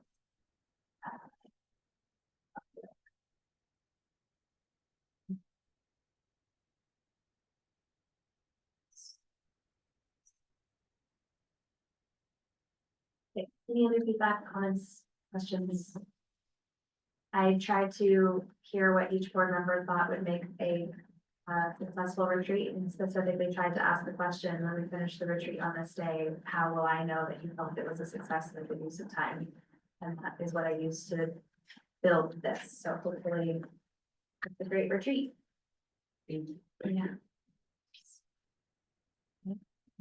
Stop sharing the screen. And that brings us to agenda item 6 report, oh yes, agenda item 6 reports by the school board. We have a city school update. So there's a committee that exists of the school board chair, the school superintendent, the city manager, and the city council chair. So the superintendent and I met with city manager Jesse Baker and city council chair Tim Barrett on March 21st. And we discussed the next steering committee meeting. So the steering committee is comprised of the school board, the city council, the city manager, the superintendent, and then often the chief of police and the chief of the fire department and the director of public works. It's basically the city leadership. Am I missing anyone? We usually this would that beyond that? To the city school meetings. No, the steering committee. Oh, the steering committee's required participation is just the 2 elected bodies and the 2 administrators. So we were talking about our first steering committee meeting with the elected bodies and their current compositions. And I thought that it would be easier to schedule if the school board, if we held our steering committee meeting on an already normed school board meeting night, where we didn't have a lot of business, so we could cancel our regular school board meeting and have a steering committee meeting instead. And I just got confirmation that the city council can make it. So we're gonna schedule it for Wednesday, June 4th at 6 p.m. We'll do it at City Hall, not here at the school district. So we won't have a regular board meeting that night. Instead, we'll have a steering committee meeting. And we're trying to have dinner be a part of that meeting since it's the first time that the steering committee will meet with this current composition of folks. And we also discussed the superintendent and the city manager giving a brief presentation to the full committee, just sort of a 101 grounding, like this is what the school district is up to, and this is what the city is up to. And maybe some information for the elected bodies to understand governance process, because there are some similarities between the board and council and some major differences. So it's also helpful to understand that. Any other updates from that city school meeting that we can think of? We've done a nice job of the agenda here. I took notes of that. So, same time. 6 Yeah, but p.m. instead of here, it'll be at City Hall, and I'll make sure to put that in a board update and remind you, because I know it'll be a little different than business as usual. So anyone who lives in fear of, those icebreakers, I'll tell you in advance, to reduce the anxiety, it's introductions and why you serve, not a hard question. City priorities and municipal 101, school priorities, legislative update, and policy governance 101 is what I'll provide. We also talked about partnership on demographics and growth management planning, economic development strategic plan, and potentially, I think that's it for this agenda. That's as far as we got. And the city will, it'll be hosted at City Hall. Okay, any questions about that? Okay, and that brings us to agenda item 7, superintendent's report. Great. Thank you to the board members who attended the school tours this week. It's, these are business meetings here at the board meeting, but the life and the love and the heartbeat is really our why, and that is the life in our school. So it was great to get our board members, into our pre-K classroom so they could see what was happening, into the Honors American classroom, into all of our schools, looking at the facilities, just connecting. So thank you for that. Mostly though, I would also really like to thank our 2 student board reps who facilitated a tour of the high school, which was awesome. It was great to get your perspective. I did have a follow-up on this. I seeked clarification as to why there was the removal of the bathroom doors. There was a work order put into this to curb vaping in those particular areas. And they will be replaced, but it's part of a plan to curb that. So there's some follow-up, right? So, but it was wonderful to have your input and you guiding the tour. So I really appreciated, seeing the school through your eyes and hearing about, you know, what you thought, and, just want to thank you for the time as well. It was awesome. We had a fun time. And I want to thank, Jen and Seamus as well for their time in coming to, all 5 of the schools. Really great. Awesome questions.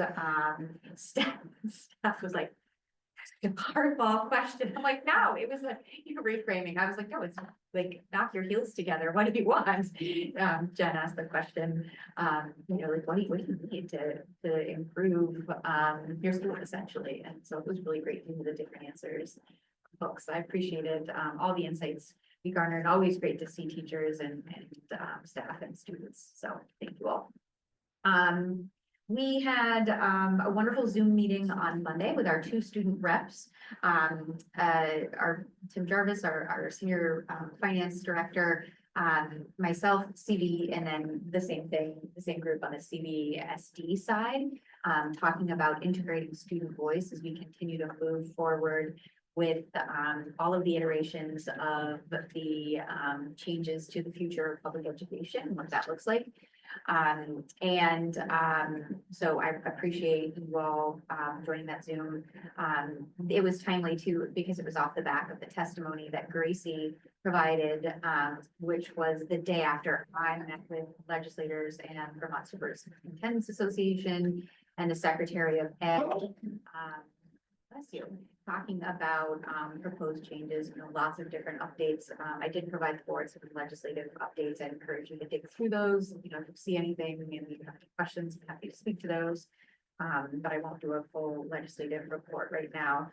I want to thank Bridget Burkhart in particular for her work on Ways and Means and continuing to just allow me to, you know, pick her brain with great levels, high levels of frequency, so that we're, you know, all just really working together and making sure that we're, you know, learning about the plan and providing input. It was great for superintendents to provide input to the secretary and to our legislators at our all members too. So moving ahead. And you all saw the governor's press release saying he's not inclined to enter a summer session until there's more progress. So, you know, some of the feedback you know, folks have given is to really look at the details. You know, what does this mean for CBAs, for instance, things like that. So they're kind of getting to that stage in the process at this point in time. I met with Anne Lalonde and Peter Taylor of the Charter Committee today regarding their public engagement on the issue of all resident voting. So these are legal non-citizens who are residents. And Anne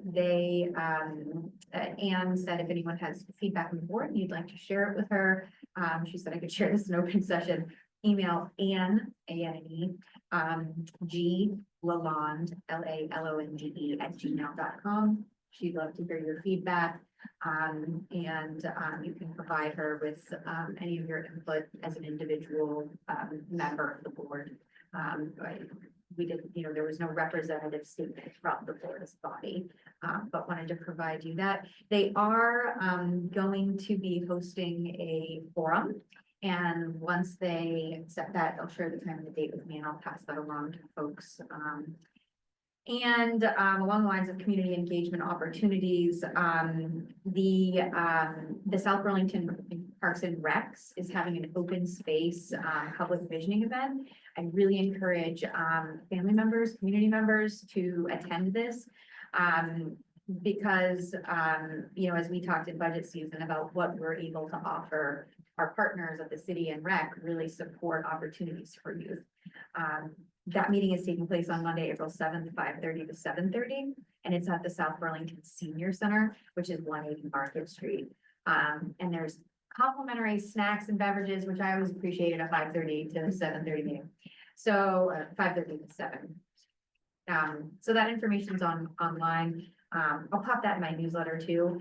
And then for conflicting fun, also on Monday night and this coming Monday, the 7th, we are hosting the Future of Public Education Committee here. We're hosting their closed meeting from 1 to 4, so that's not open to the public, but there is a public session from 5 to 7 Love to have board members participate. Should you be available, student reps, love to have you there.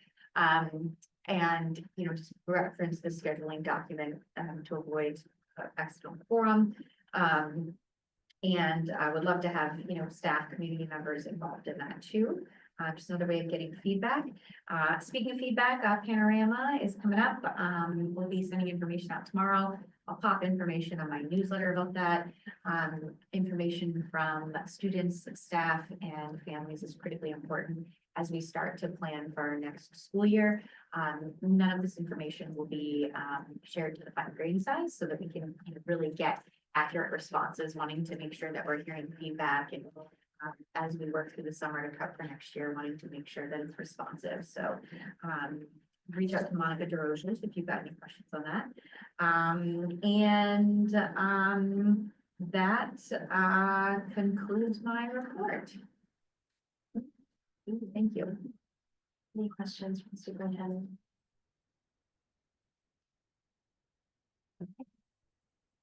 That brings us to, do we want to take a recess? Yes, yeah, 5-minute break. 5 or 10? 5? Right, let's say we'll reconvene at 8:04. Sure, it's gonna change. All right. Kristen, if you. Okay. All right, so next we have agenda item 9, action items, and tonight we're monitoring our 2.3 treatment of community policy. So has everyone had an opportunity to review the report prepared by Superintendent Nichols? Yep. Okay. Would you like to share? Yeah, thank you. Kristen Romick, Executive Director of Education and Support Systems, and Julia McGuire are here Julia is here virtually to share the highlights of this report. And after their sharing, we'll take questions and feedback. So welcome, Kristen and Julia. Thanks for having me. So I'm gonna actually report out. Julia's gonna chime in if where she needs to or wants to.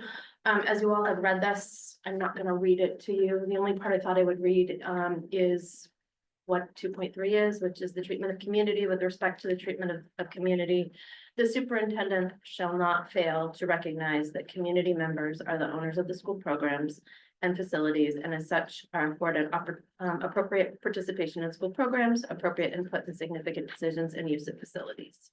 So we provided you a report with information in regards to what that looks like, and I'm just pulling out some of the pieces of that. So when we think about community engagement and participation, we have things like parent and active parent teacher organizations, our PTOs, our booster clubs. We have family engagement opportunities and events that are across all of our schools. Our co-curricular and cultural events are co-curricular. So for example, you heard from one of our students tonight about unified sports. As an aside, we would love it if folks could come and cheer on our student athletes next Tuesday, next Thursday. They're going to be there. And would love to have anyone who would like to join, come see what a great job our athletes and our peers do. So for our co-curricular and cultural events, we have things like debate. And again, please know, these are pieces, I'm not hitting on everything. Scholars Bowl, athletic events like our boys hockey team who made it to the championship game at the Gutterson. Or our varsity team, who Tim Warren might know a little bit about. Dance team who participated in regionals this year. As an aside, they have won 9 state championships in a row under Coach Allie Gingras, who's amazing. So shout out. World language, science fairs like the ones that you all saw from our students who participated at one of our board meetings this past month, I believe, from FHTMS. We have fun runs, multilingual family nights. Gertrude Chamberlain recently had a full school play of Finding Nemo. So all these opportunities foster family and community connections. We have programs like SBX, which provides students with hands-on projects, internships, and service learning opportunities. Our arts and music programs are open to the community with performances at our senior centers, Rotary events, and local venues like Higher Ground. Our communication strategy, our principals and our superintendent provide regular updates via direct newsletters. They are translatable. We have our school website, we have local media. We have a communications person, Julia McGuire, who's also on this call, who supports that. We have a city and school collaboration, where the city school committee facilitates discussions between school and the city leadership. Public engagement on budget and policy with town meetings, surveys, and public forums. It provides transparency and input into school funding and policies.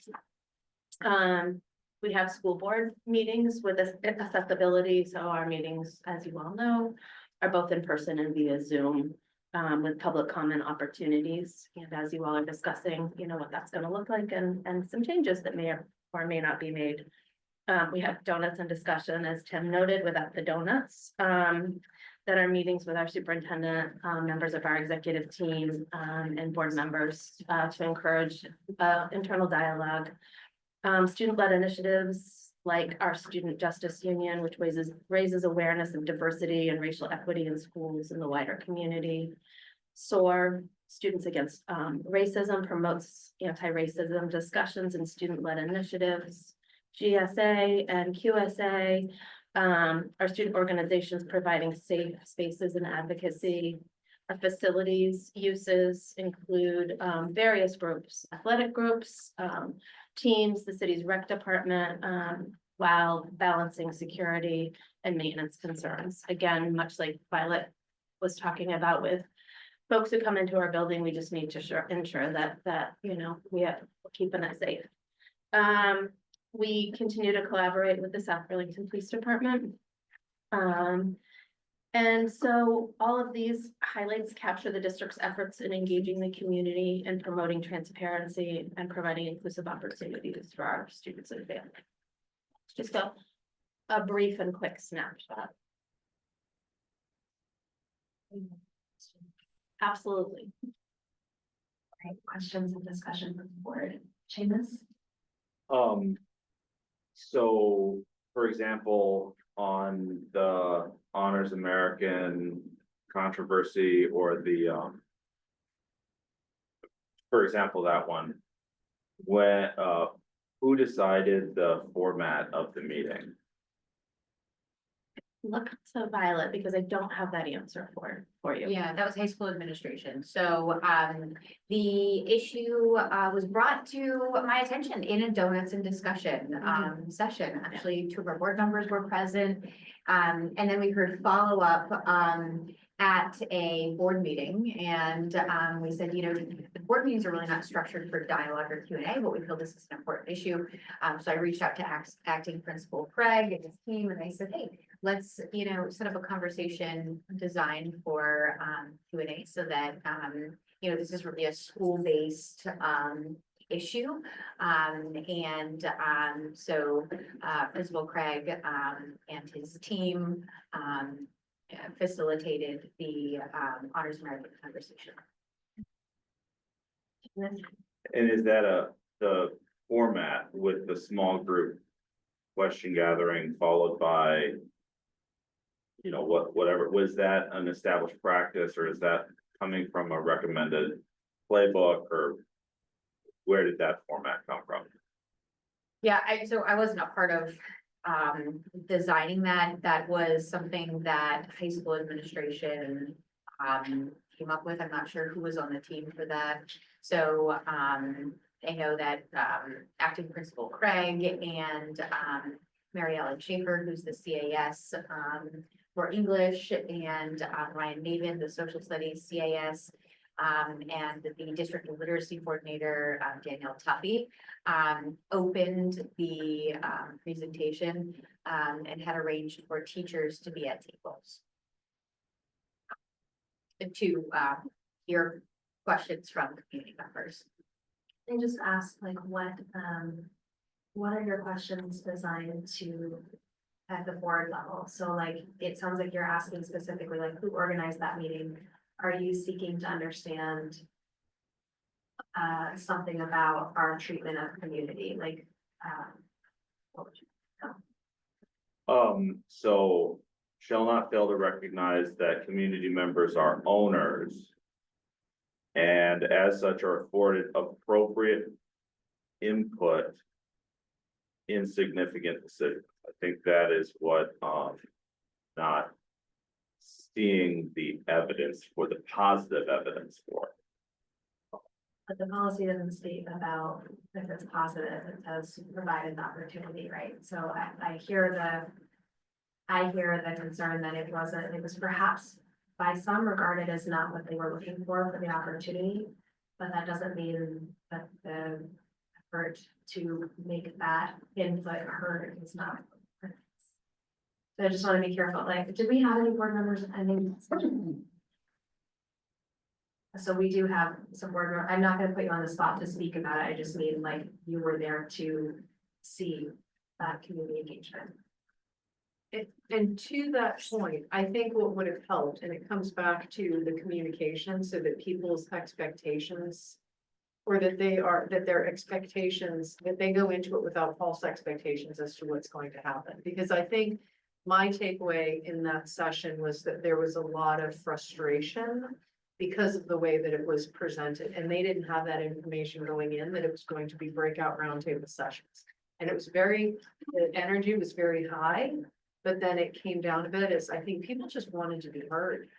And I think, but it goes back to, I think, that communication, which I feel like the communication piece is probably something that we need to do with the board regarding how we engage with the public. But I also think that there could be an improvement. This is, again, an operational thing I recognize, but I think there could be some improvement for that process as well. People understanding where they can feed in and what potential influence they could have. Sure, I just want to go back to some other points that I saw here in the report itself, a couple of things. I do want to say that I looked at prior reports, just to go back and kind of do a comparison over time. It's very consistent in how you're approaching communication, which I think is really good.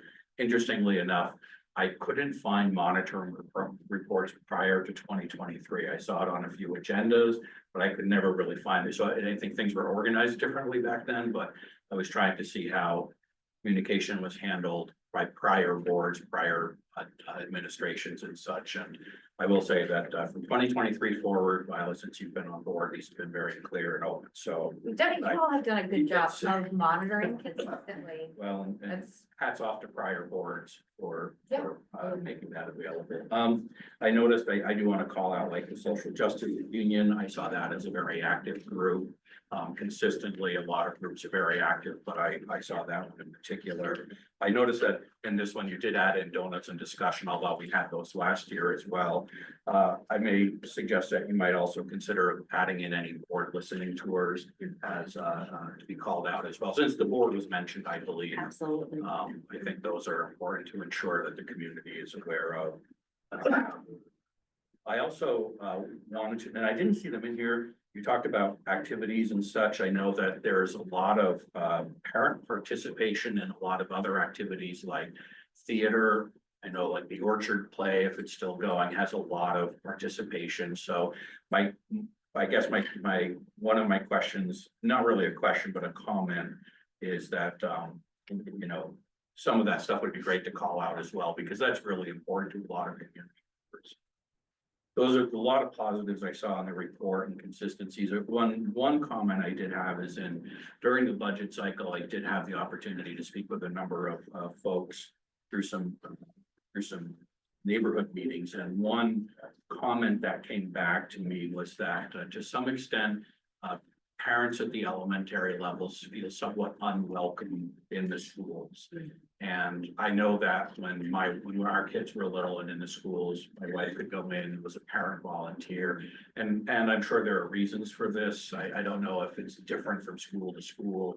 But I just do want to make you aware of that, that is feedback and to parents who have young kids in school, you know, their ability to participate and see what's going on. I think it's really important in that transition, not for the kids so much as it is for the parents. Yeah.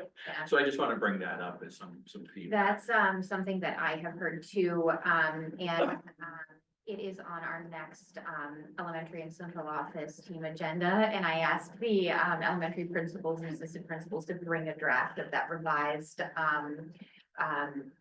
so it's not a process, it's articulated in the handbooks for the elementary level of how parents can participate.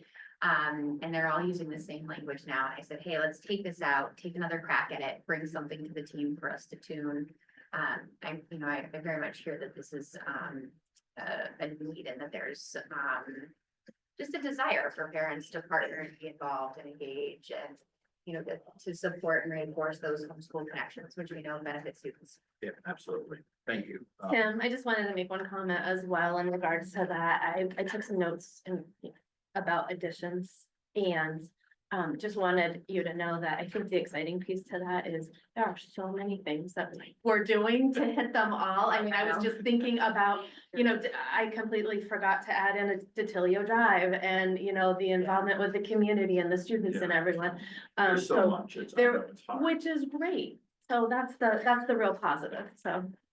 My only other comment or question would be, as I look at the report year over year, I see a lot of the same references.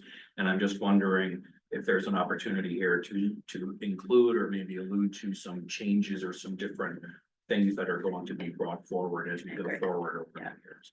So I appreciate the consistency in the report, but to some extent, I'm also interested in knowing what are the improvements that we may be looking at or some alternative communication.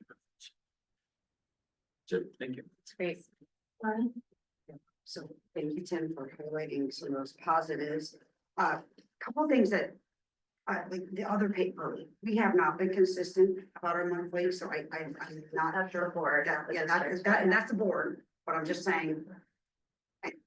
That's what we aspire to. That would be a great retreat topic, I think. We can add that in there somehow. I do know the district engages with the city council pertaining to school safety. Boy, it's still 35 miles an hour past the high school and the middle school, and we need to do better. I'm sorry, this is, I'm appalled almost daily, so we talk about school safety, but that speed limit really worries me. So I'm just mentioning this thing because these are things that are in here.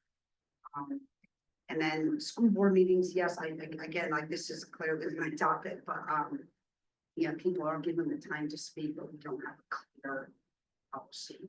And that's where I think we need better treatment of the community, because I think people are confused and confusion leads to anger. So and yes, that is probably us, but I'm just saying that's some of the evidence I see, like we could do better. That's what I'm saying. I feel like that you bring up, you all know that, you know, I did a lot of advocacy and partnership and work with the city to get 4 school zones, which was a huge, heavy community lift, and I'm grateful for that. And the city did, you know, a lot of traffic studies to get that speed limit. But it's And still 35 by the high school. Well, In the middle school. it's 25 with the flashing school zone lights. So are you saying that like most It's people 30, aren't it's posted as 35 miles an hour. I drive down that street. yes, so you're absolutely right. It is I'm- 35, so during I'm not the, giving the city any. no, you're right, it is 35, and so the city did reach out to us in this process, and they said, hey, what are the school start and stop times? And then they expanded on those, it's 25 and flashing. I agree, there could certainly be, But when you've got a 35 mile an hour sign, that's what you're looking at. So I 100% disagree with the city on this. I teach in Essex, it's 25 miles an hour around every single school. And to have this as just during, sorry, I don't get it. But I mean, So I just. Especially call out because there's new drivers who Yeah. are pulling out the new students. I mean, I have a hard time pulling out of there and they're driving for a long The time, high school but I kids think who- But the high school kids. They're like 1 year behind Yeah. the wheel, it's hard to get out of. But even from a public safety perspective, like, I don't know, like, the crosswalk that's there, does it have the light up features on it? Does it? I mean, it does. We've Okay. had a discussion about the color of the lights, and there is supposed to be changes coming up this year. But I do want to be careful about not straying too far from our agenda topic. Seamus? So again, what we're doing here is determining whether there has been a reasonable interpretation of our policy, which is very short, and whether there's evidence for that compliance. And so, I think what I'm hung up on is owners and appropriate input. And so like another question, and this goes back to the chilling effect concept, is if we have communicated to the community what we mean when we say, like, for example, that the school board doesn't have input on curriculum, or the school board doesn't, or a community forum like the one on Honors American would not have, like, where have we shown the community how they can tell us or tell the school, the high school, what curriculum changes they want, like. So I think the important difference here is, does the community have the opportunity to provide feedback versus who makes the decision? Well, it's not input, it's appropriate input. So what is appropriate input to you? Well, I think that the question is whether there's a reasonable interpretation, but I don't see where we have said well, that's a question for superintendent, I think, is how do you define reasonable, or I'm sorry, appropriate input in significant decisions?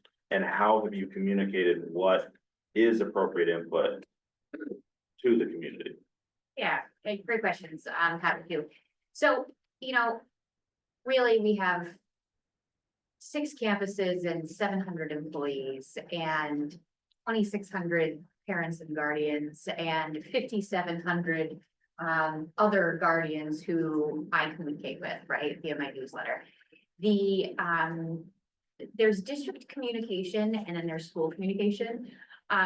We, have made a lot of efforts in launching a new website, getting on social media, from a district lens, we've developed a communication plan, really trying to get input. We've brought, first ever panorama surveys of parents and guardians. Those pieces, implemented in the last 2 years have been aimed at the goal of increasing feedback and, getting feedback that is actionable. I think the communication that I think folks love the most isn't kind of that like operational communication on like, what are we doing that's systematic or technical. What I hear from parents, community members and staff is like, they love the pictures of their children in their own principal's newsletter, or, those, like, they want to know about like the Pringles taste testing competition, March Madness at Chamberlain, like those are the things, the stories that I think are really impactful. I think that our schools in particular are really charged with that engagement. So whether it is this, and they all have a unique culture. So whether it's like the South Point graduation ceremony is like a really special time there, or the Orchard School play, right? We can all point to events and activities that each school culture is really known for. Orchard Fun Run, there's another that comes to mind, right? I mean, we could go on. I think those engagement opportunities are really powerful. If you're looking at the technical pieces, by the books in all of our school handbooks, you can see how, our guidelines for volunteering or, how parents can be involved and guardians can be involved. We've tried to, again, the last 2 years, like, we didn't have surveys, social media, donuts and discussion, like, those were things that we felt were really important to add to the conversation and provide, forums. It's, it is schools where hard conversations, good conversations, all kinds of topics need to happen. Some board members will recall, we had parents come a few years ago about safety concerns. So we said, great, like, each school will facilitate a conversation because safety is different in all of their buildings. So I think our principals are facilitating conversations and engagement at different levels all of the time. I will share from, I got feedback from the high school admin team, and from high school staff that was like, this is not an issue that we typically engage folks in, right? So I think the idea, I think as we shift as a culture, there are different expectations. So, at one point in time, it was the director of school counseling and the principal who said, here's our courses for next year. And that was it. And it isn't typical to have community members weighing in. I think it's a good thing to have community members weighing in. When the math changes at the high school were made, there was a math consultant hired, did 2 audits and hosted a number of community conversations and brought in professional development to work with the staff, right? So it looks different, I think, depending on what it is. But I do think, I think in the schools is where there is the most effective engagement with parents and PTOs. I'm thinking like, just really good conversations are happening. And I think that our principals do a nice job of facilitating meaningful engagement opportunities for parents and guardians. It looks like everything from, conversations that are hard to celebratory ones. I think I love reading all of those opportunities, and it is doesn't be proud to be in South Burlington and have done many of those opportunities. I do know the difference between post-COVID, pre-COVID and post-COVID. I had children in elementary school pre-COVID and now post-COVID, and it is very different. The access to the building that comes to mind is one of the main reasons it's different.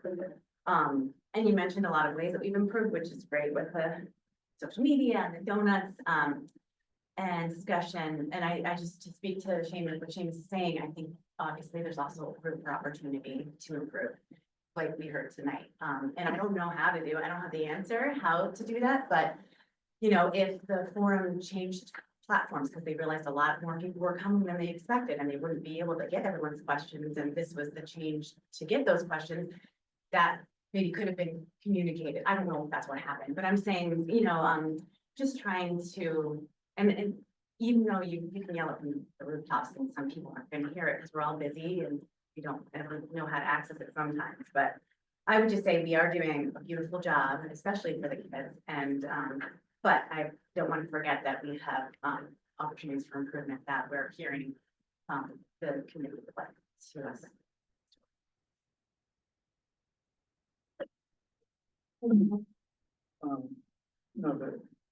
jump on what Shannon said, the woman who spoke first tonight about the curriculum, people complaining about the honors course. I just think that parents feel they want to be heard. When with the report, there's a lot of things like communications coordinator, website, your bi-weekly newsletters, the other paper, all that just gets information out. What this is supposed to be dealing with, as Seamus pointed out, is appropriate participation, appropriate input in significant decisions. And I don't think many parents feel that they are being heard. That's an important part. The other thing is there are a lot of things in here about student organizations. Now, while that's great in the school, those really should be in the report on students. I'm not trying to say that students aren't members of the community, But I just think that would be more appropriate for students report rather than communicating with the chancellors. Yeah. Or the parents, because it's clear, you know, in the short time I've been here, they feel they're not being listened to. I feel like I could have articulated that better. We included these in this one because of their engagement with the community and their work in the broader community outside of our schools. Which is pretty, you know, unique. Dan, I just wanted to your point, I think that we hear from families, but, and I may have misunderstood you, but I think your comment was that many or most families don't feel like they're heard, and I'm not sure that's accurate. I think we're hearing from folks who don't feel like they're being heard for sure, and to your point, there's room for improvement.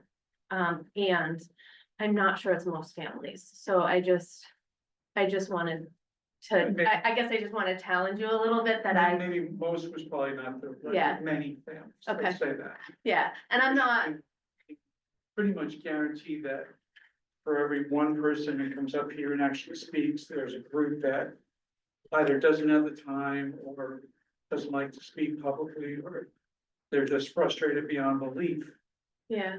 I also think that when things are good, people don't always come up and say that things are going really, really well. And every once in a while, we hear a lot of really good things that like, things are going so well, we're really glad to hear, I wish I had said it, you know, like I think about that a lot of times when I'm someplace and I think I should have called, I should have said, hey, that was really great, you did a nice job. So again, I'm not trying to be confrontational, I'm just trying to say that I do think that right now in regards to maybe some specific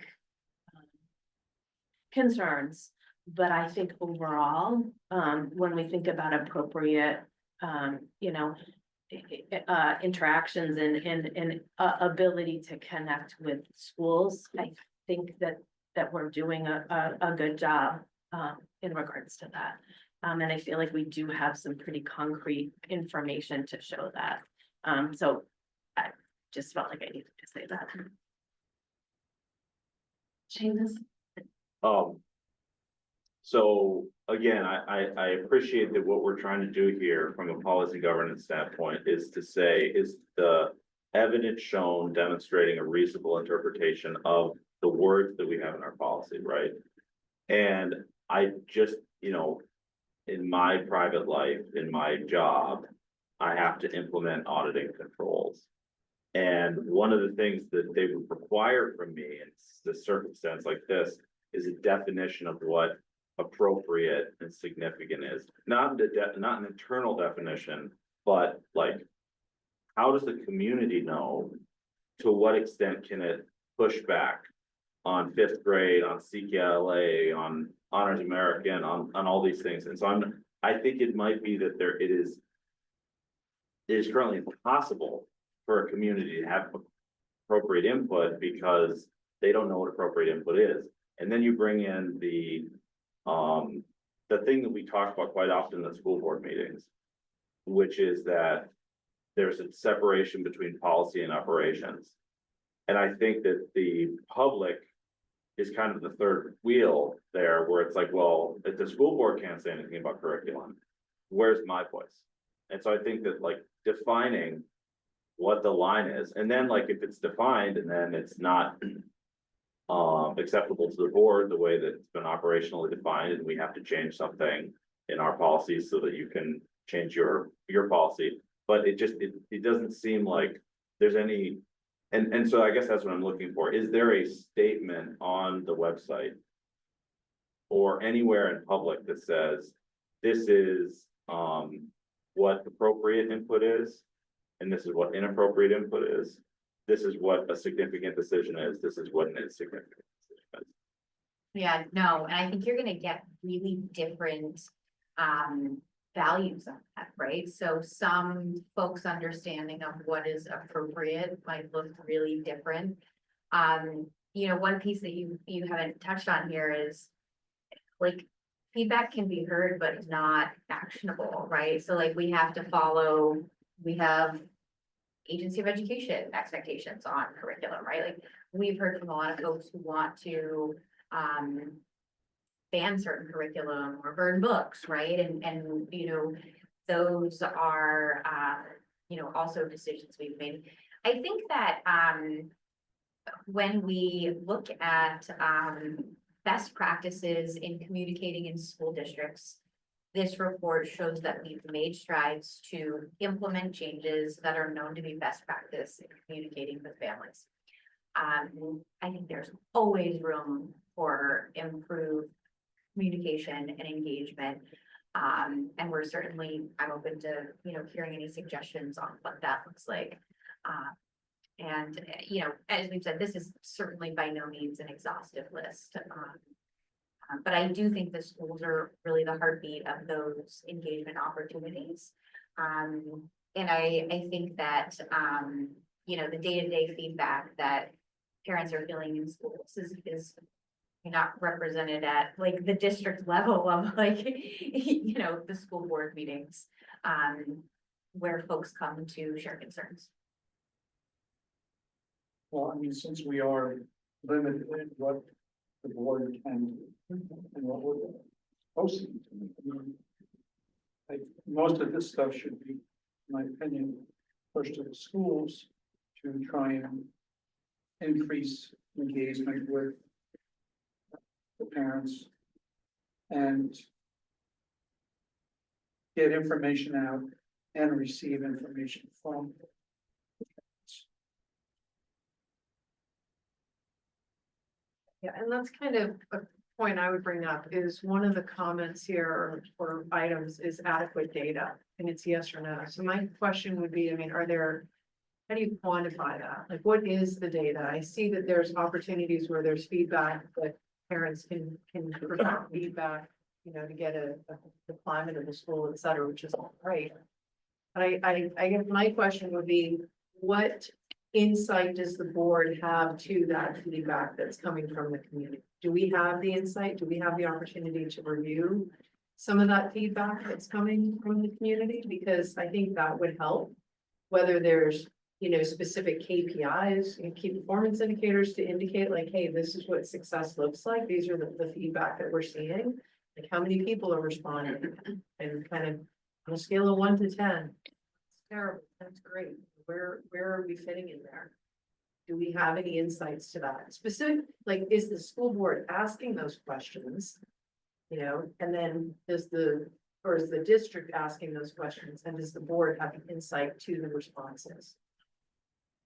So I would handle, I think, part of that, which is a broader question about monitoring policy, which is that the community has elected us to make that decision on their behalf. We're not an opinion democracy, we're a representative democracy. And so whether or not it's adequate data is up to each individual board member. Right. And if the community is dissatisfied with how each board member is investigating if we have adequate data, if this is a reasonable interpretation, it's up to the community to elect someone to sit in this seat to make that choice. And Right. so we as a board do not have we don't have a responsibility to go poll the entire community on whether or not they think this is adequate data. And I don't think that's what you're asking. But when we ask like, what is adequate data, that is what our community has elected us as individuals to decide as a team. And I think it certainly would help us to make our decision if we had here's the gold standard on how you're performing, and here's our data about how we measure up to that standard. I think it'd be helpful to that end. So Julia McGuire is our communication coordinator. She's on the call, and she meets with a group of communication coordinator colleagues. And they talk about best practices in communications. Julia, can you share some of that conversation on best practices in communication and our work with regard to those practices? Sure. Are you speaking to some communication practice in particular, or just in general? Question's been posed by the board about what are considered best practices and where do we fall in implementing those. We don't have the board members are not necessarily experts in communications, And so I was saying that you, as a member, of your communication, professional organization, are discussing best practices in, school district communications. And so I'm wondering if you could share with the board what those are and how we measure up, to those standards as a way of providing, data and understanding for the board, to evaluate. I'm sure, yeah, yeah, in meeting with this, VSPRA group, the Vermont, School Professional, School, I forget what the, what it stands for, but it's communication professionals, this is the Vermont organization, so it's people from, most of the districts in the state. We don't have any kind of formalized best practices, and we get together, quarterly during the year, to kind of use each other to bounce ideas off of who's doing what, how did you handle X, Y, or Z thing. So at our last meeting, it was after the recent budget vote, so most of us talked about how and what worked well through the budget process and what maybe people thought wasn't as effective. So it's really just a way to kind of crowdsource and figure out what things can be pulled in, because obviously this is with school districts, supervisory unions. There's a big difference in rural and more urban populations. So there's some things that just wouldn't work across the board. So we don't have any kind of formalized communication plans. But I would say that with respect to the Chittenden County districts, which is usually what I'm looking at most closely when I'm looking at other communications, I would say we're pretty much on par with how other schools are using their website, using their social media, and we are really the only district that, even among that whole group, that the superintendent puts out a pretty regular scheduled newsletter with expectation. A lot of the other districts don't have as regular of a schedule, or it's much more it's more monthly, or at the start of the school year. That's something that is not as regular in other districts versus Violet's newsletter that goes out every other week, with the exception of vacations and things like that. So that's, I think, our like she said, the thing that reaches the most families, and where I think we do have the largest reach. And that would say where I would say we're a little bit above that in terms of other districts, but they have other means.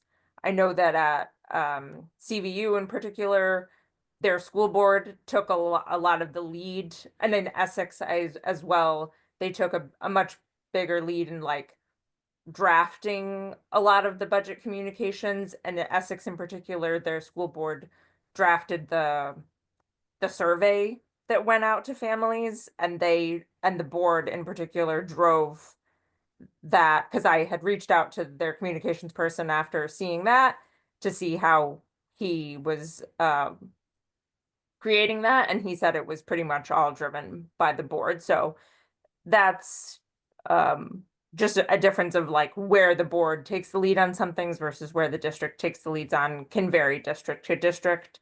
And now with this new board makeup, we can see where those things could work for you, or as well. I mean, obviously, I'm happy to keep managing those communications, especially with regard to the budget, but those are kind of like the biggest communication points. So just to sum up, the biggest communications are newsletters, which I perform with greater regularity, websites and social media, and you would say that we are there's sufficient evidence to show that we are implementing those in alignment with our neighbors? I would think so, yeah. I think that that seems pretty on par with in particular with our Chittenden County neighbors. Thank you very much, Julia. I just had to go back to that adequate data question, because it seems like from there that there's a good kind of push of information going out, but it's the pull. And it's that information that's coming back from the community of stakeholders who are the owners of this business, right?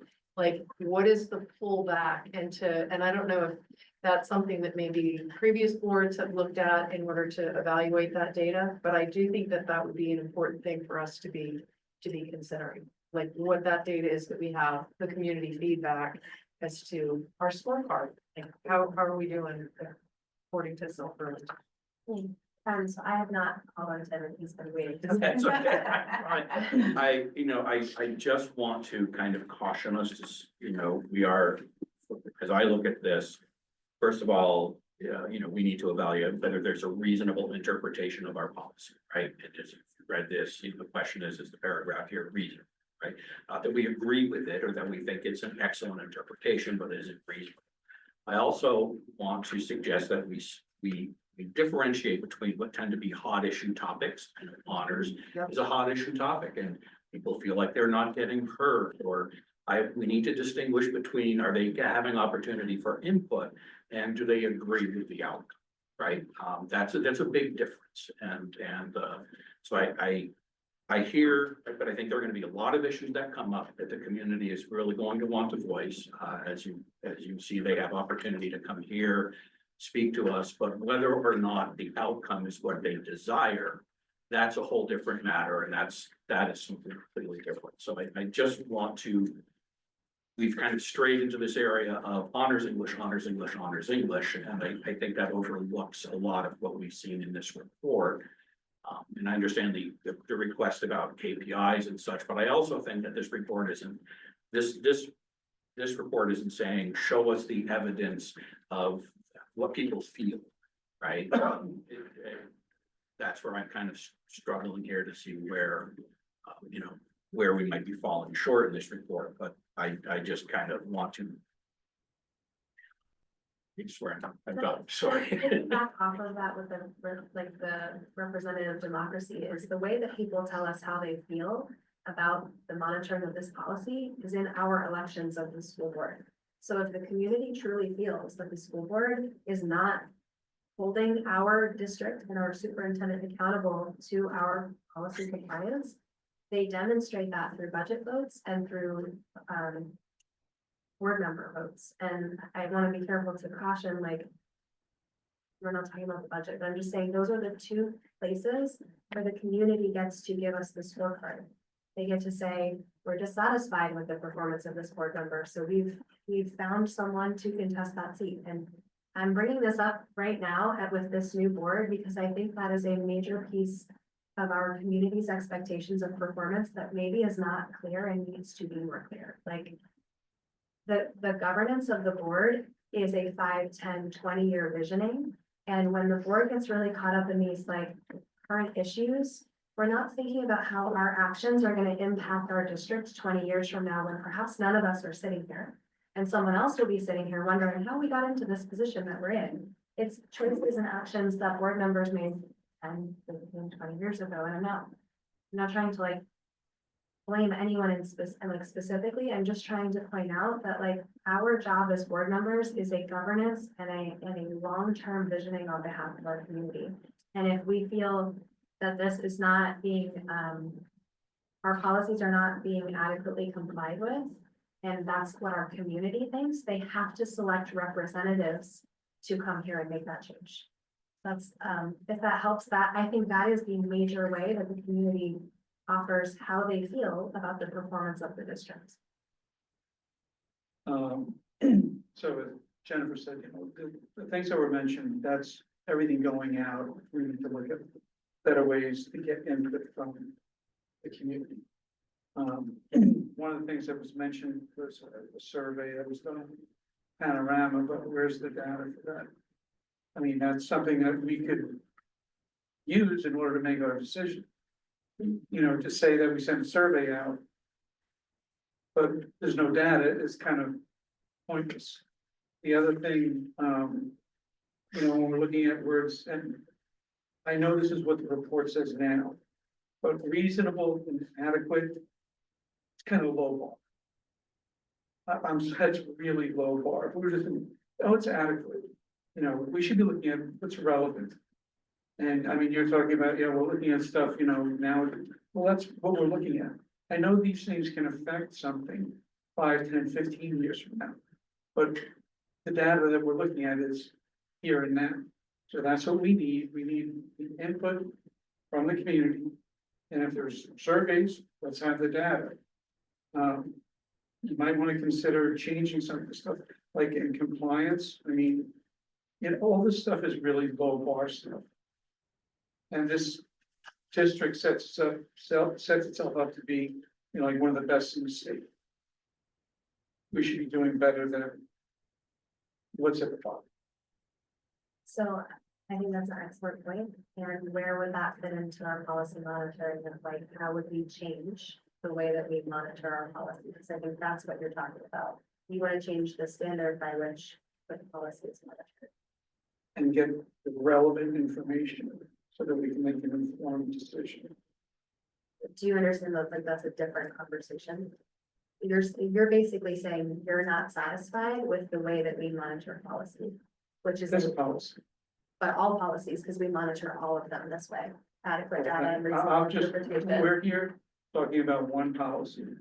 If we want to call up all the other policies and start looking at the words, and if they're all the same, then yeah, we need to do a better job. And so what I'm saying is that is a 5, 10, 15-year visioning, because what you're saying is that we've been monitoring this policy this way for however long, and reasonable and adequate are not satisfactory.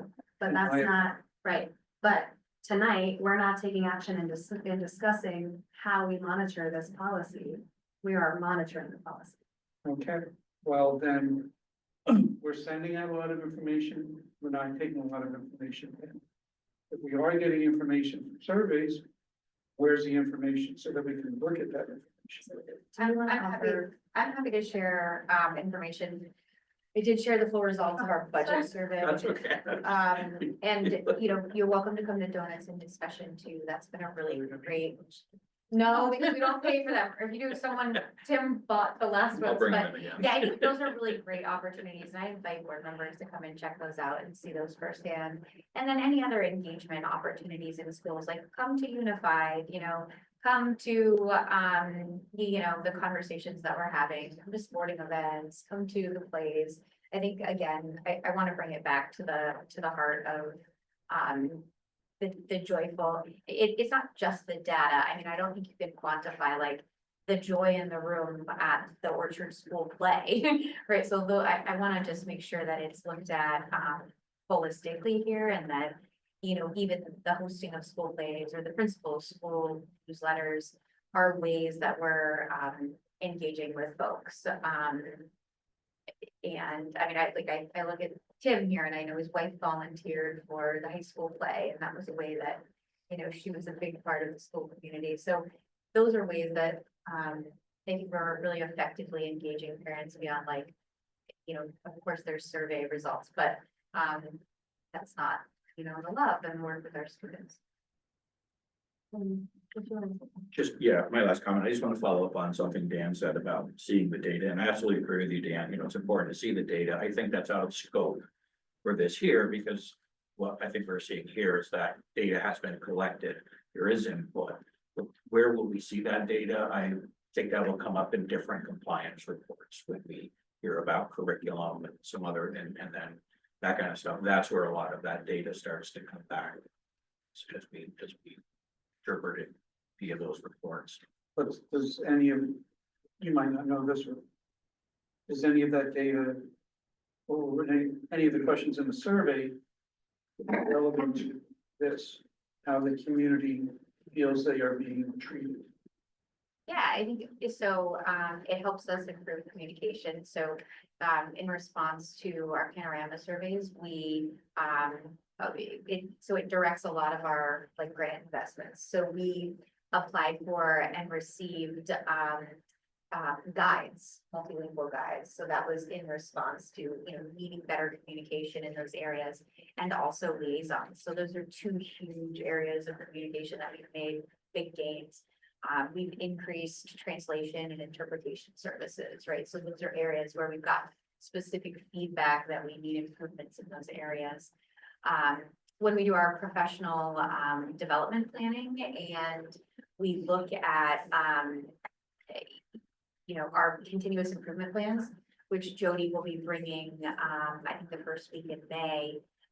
You'll see a lot of those pieces in the continuous improvement plans, which are developed at the school levels, and they integrate student, teacher and community feedback. And those are our master plans for, you know, what we're doing each year and what our goals are. So those goals are pretty clearly connected to the feedback we've heard from those three major stakeholder groups. I saw you had your hand up. Well, you know what I'm gonna say. But I would like to call for the winners of the day, because we're already at 9 o'clock, and I don't know if it's. I don't know, I'm not sure everybody is understanding, so I don't know if it's appropriate to postpone this or not. This is our first monitoring report of policy as this board, so I expected some learning and Right, discussion. okay, yeah. I'm wondering if we're reaching the end of our discussion and gonna be ready to take action. I think what, as newbies, we're feeling is, I would agree that this, sign off on this and say, you showed us what we need to see based on what this report is asking for, or what this monitor is asking for. But we also have a desire to, how do we as a board, when do we decide, when do we say, look, can we have a focus on this for next year? We want to see some focus on this, or just striving for something. Yeah, I'm different. happy to So, take that feedback yeah, at this I think time, that's what absolutely. I think maybe you were wondering if this is appropriate to do. I'm speaking for everyone, this is just myself, but, I've been taking notes as we've gone along, and I'm happy to hear any feedback, that you all have. Again, I think there's always growth in these areas, and so I've been taking down the notes so far, and anything else, glad to hear it. anything that we're all learning, so. And I just want to make the articulation, so I don't write this 2.3, the treatment of community, that's something that boards long ago developed, and this is the standing way that we monitor. So I just want to draw your attention, you're not looking at modifying that language, because for this report, it's that was the criteria that the board handed me to provide. So totally heard your feedback. If you all want to change it, that's your prerogative. That's certainly within your scope. My scope is to, you've said, this is what we expect, and I've said, here is this information.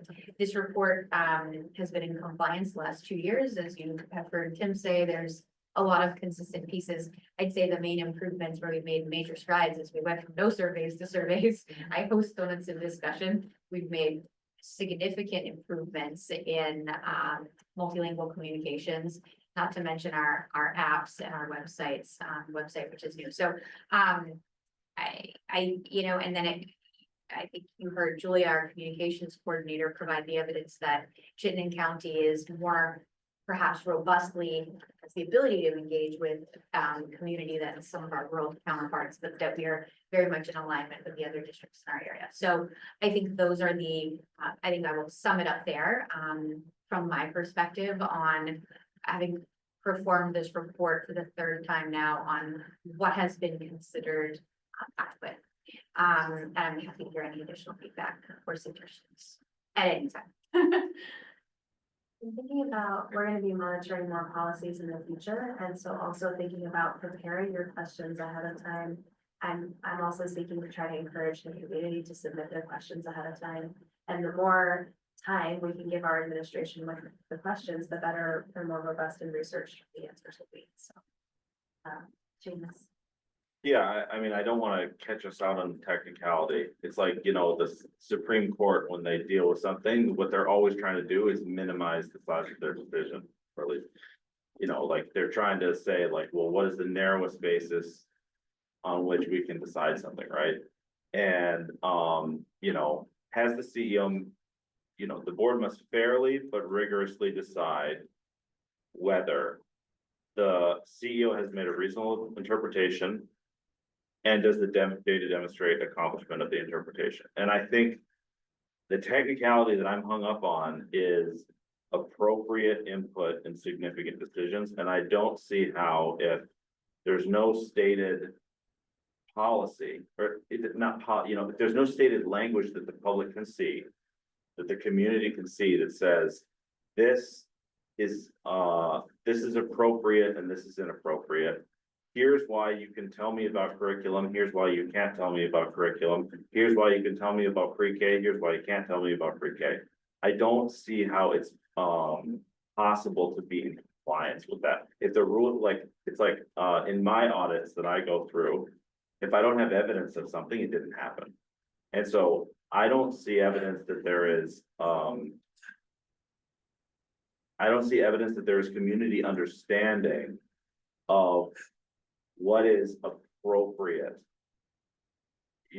And so therefore they can't provide effective and also they're gonna be frustrated, like the people that we hear from. And so I think that's when I think about the reasonable interpretation, that's what I'm hung up on. And I'm not sure that I just don't know where the community would know. I mean, is there something on the website that says how to provide feedback to our curriculum? Maybe, and if there is, that's great, because that tells the community, here's where, I'm a superintendent, I can't decide for this high school what to do. I can't decide for the 5th grades what to do because it's in their CKLA that's mandated by the state or whatever. I'm stuck on that technicality, and if you could resolve that for me, then I could get through it. Yeah, But I'm gonna call on Laura because she is a teacher in schools in a different district, and I think she can speak to what this looks like effectively in schools, and it is what we're doing. And the technicality, Laura, I don't think, if you would be so kind as to talk about what is considered effective communication from a school perspective. Well, yeah, clear and effective communication, that's part of it's one of the goals from the AMB for our students. So clear and effective communication to the community, is that what you mean? Or just as far as this topic goes, what is the district doing to adequately engage the community? So Essex is very similar to here. It is parent letters, it is teacher newsletters, they have it's basically the same thing. I'm not saying it's perfect. I'm saying this is how schools operate. So you have. Which is evidence. And that's the evidence that you're looking for. We may not be satisfied with that. However, so Essex does operate on that. So I want to say Ben Dickey, but he's come. We have our equivalent of Julia McGuire. We have lots of newsletters. I will say that one thing I think Essex does do slightly better is their board does a lot. Now, I don't think they're fully policy governance, so that's what sets us apart. We get a lot of communication from the board chair. So as teachers, and so there are a lot of listening sessions that are offered and a lot of the real community feedback, because even as teachers, we get those. So I don't know if that's what's happening here, but for the most part, the same mechanisms are in place. And the only thing I would say is different is that I do think that as teachers, we hear from the board. That to me is the biggest difference. Did want to touch about adequate, that is education speak. That is used all of the, adequate yearly progress. I don't like the word either. That is the word that's been in use for education for decades, because if we were to say highly proficient progress, no school would make it. So you need adequate yearly progress. I'm not saying I like it, but this is how education functions in this country, because we have to educate everybody. This isn't talking about adequate progress or getting information out. This is talking about adequate data. Yeah, so adequate debt, so like adequate, oh, okay. maybe- So the point I was making for adequate data is that this is another gold standard district, and she is sharing the communication that other districts are the top ways that school districts are engaging community members. And so that is a piece of data that is benchmarking. I mean, and if we want something different, then we can talk about that, but I see no difference between this district and Essex. Not getting the information out, but this is about appropriate participation, appropriate input from the community. Not getting the information out, receiving the information from the community. Right, and I'm saying the same tools are used in these districts, and that is what is considered the most effective ways to, yes, give, but also listen. That's the distinction. Sorry, Sharon, I'm just wondering if maybe since we are confused, that means being the public, not all of us, some of us are confused, then maybe that's where we make some improvement, right? Because if you're not clear, then that needs to be. That's not, I'm not clear, it's just when I'm looking at this is looking at getting information from the public. I think we probably do a great job getting information out. It's getting information Yeah, no, I back from agree. them and inputting it into improving progress as you could. Appropriate input. I actually disagree with that interpretation. Because it says are afforded appropriate participation and appropriate input. And we are not monitoring how well the community answered or how well the community participated. We're monitoring if they were afforded appropriate opportunity. Yeah. And so, and you're saying we need to know if they did. I would like to know if they did. I'd like to know how their feedback was incorporated, but we are asking, was our community afforded the appropriate participation and appropriate input?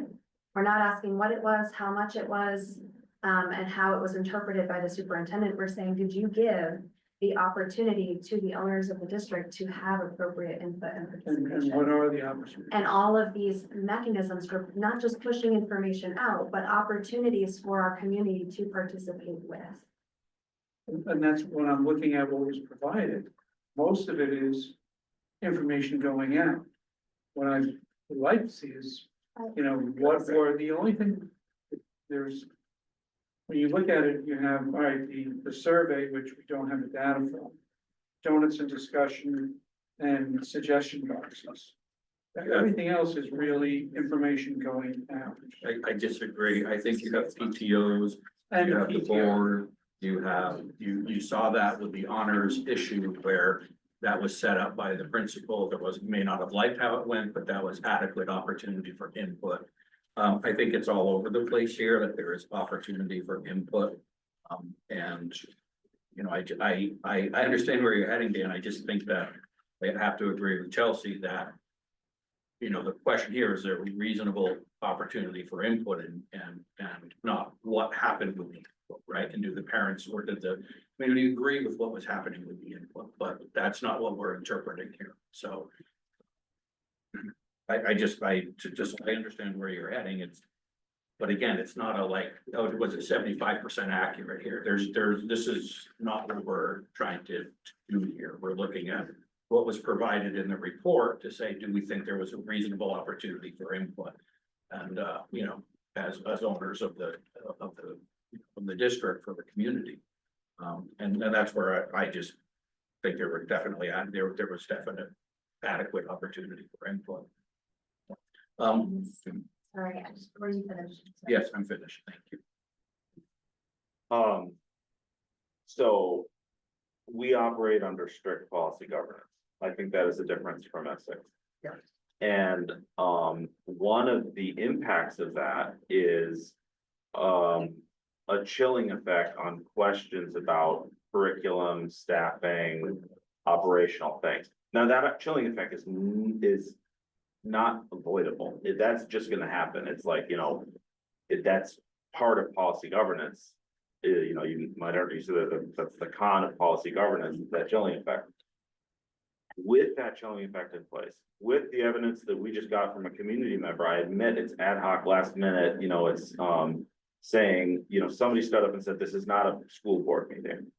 You know, and that we're not taking public comment. And so I think that that kind of points to like, if we're gonna operate under policy governance, it is even more important that the district, which benefits from policy governance and that we don't interfere in operations, has to have a clear definition of the ways in which it takes feedback about curriculum. Because if what you can do is you can say, well, at a school board meeting, we can't talk about it because it's operational, but at a high school meeting, it's not a school board meeting, well, then where are they supposed to go? You know? So I think I'm just gonna say, I mean. I guess I'm struggling a little bit here because. You may disagree with what the 2.3 says right now, but we're not here to change. Oh, I don't disagree. Right? And I think we're heading down that rabbit hole and you know, we are looking at the state as it is right now, and we have to ask ourselves if the superintendent provided reasonable interpretation of that statement, what the policy is. Did she in this report provide adequate evidence that she is upholding what we have for a policy?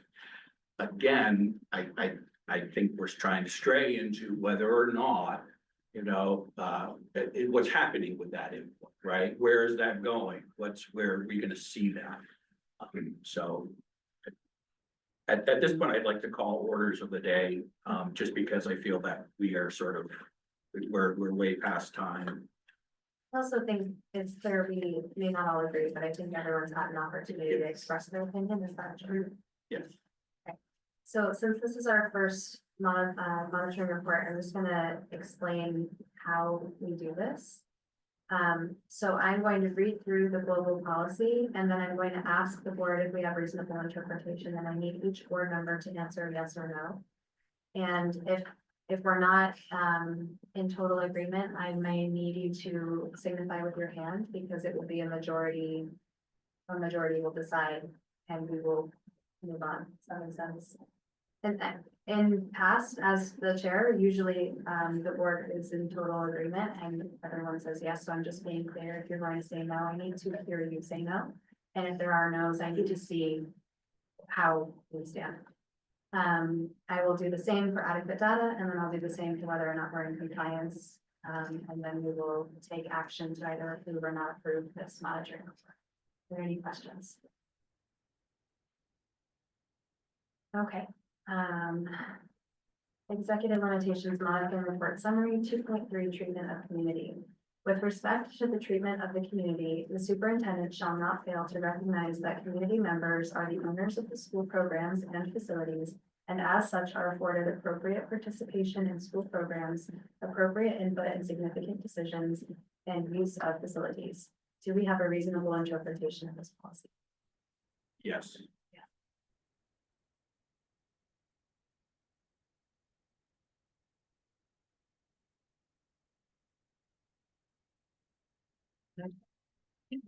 I would say.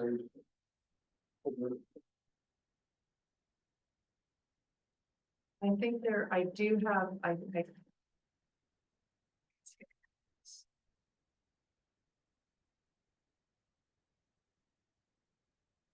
I would say there is a reasonable interpretation. I can't follow up with any comment. Right. So I see 4 yeses and 2 no's. Do we have adequate data? Yes.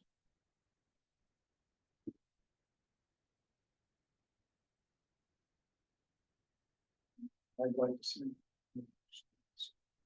I would say no to that, to the adequate data. Can I say yes to the adequate data? Not an interpretation. Yes. So we have 4 yeses and 2 no's. So are we in compliance? Yes. No. If this, the way it's written, it's a yes. You will say what? Yes. I would say no without some of the data. So in this instance, the board chair is the breaker, and I'm going to say yes. So do I have a motion to approve the monitoring report for policy 2.3 treatment of community? I move that we approve monitoring policy 2.3 treatment of community. There's a second. Second. Laura seconds, all in favor, signify by saying aye. Aye. Aye. Aye. Sorry, I'm not trying to pressure the eyes, I'm trying to just make sure I'm getting clear. Say aye. Yeah, if, all in favor of moving to approve the monitoring report, signify by saying aye and raise your hand. So that's moving to approve or approving? It's approving. Approving. Sorry, I just want to be clear. So the motion is approved, the motion passes. With 6 board members saying that. Aye. Okay, Should we please, fly? yes, we're gonna do a roll call. We're doing a roll call vote for the motion to approve the monitoring report of policy 2.3 treatment of community. Tim, how do you vote? Yes. Emily, how do you vote? Yes. Laura, how do you vote? Yes. Seamus, how do you vote? No. Jen, how do you vote? Dan, how do you vote? Yes. So we have 5 yeses and 2 nos, so the motion is approved. The monitoring report is approved. Thank you all. Happy to hear any additional, like if you think about it after the meeting and. Yeah, thank you. Thanks. Thank you, Kristen. Thanks. And thank you also to Monica, Jody, Julia, and Jean Marie, who also worked too. All right, so up next we have agenda item 10, agenda planning. We need to set the agenda for the April 16th meeting. Has everyone had a chance to look at that draft agenda? Yes. I am prepared to take notes on what you'd like to see changed. I just have one potential addition, which is policy D9. Which is Security cameras. electronic policy D9, electronic communications between employees and students. It was read twice last year, but never approved, so I think we need to reintroduce it. Anything else? No, that's it, thank you. And do you think we're gonna have, it sounds like we're gonna be monitoring our 2.4, which is our audit? Yes. So just for the board's understanding of how much work we're doing on the 16th, we're gonna be monitoring 2.2 treatment of staff, is that right? Yes, And 2.4, which is our financial audit. yes. And in our discussion items, we'll be reading the policy. And it's treatment of students and staff. Yeah, if there's I mean, we can move, I'm not against moving this to another future meeting. I just want to make sure that it's on an agenda, so that we don't let it. When can we expect the information? Stuff.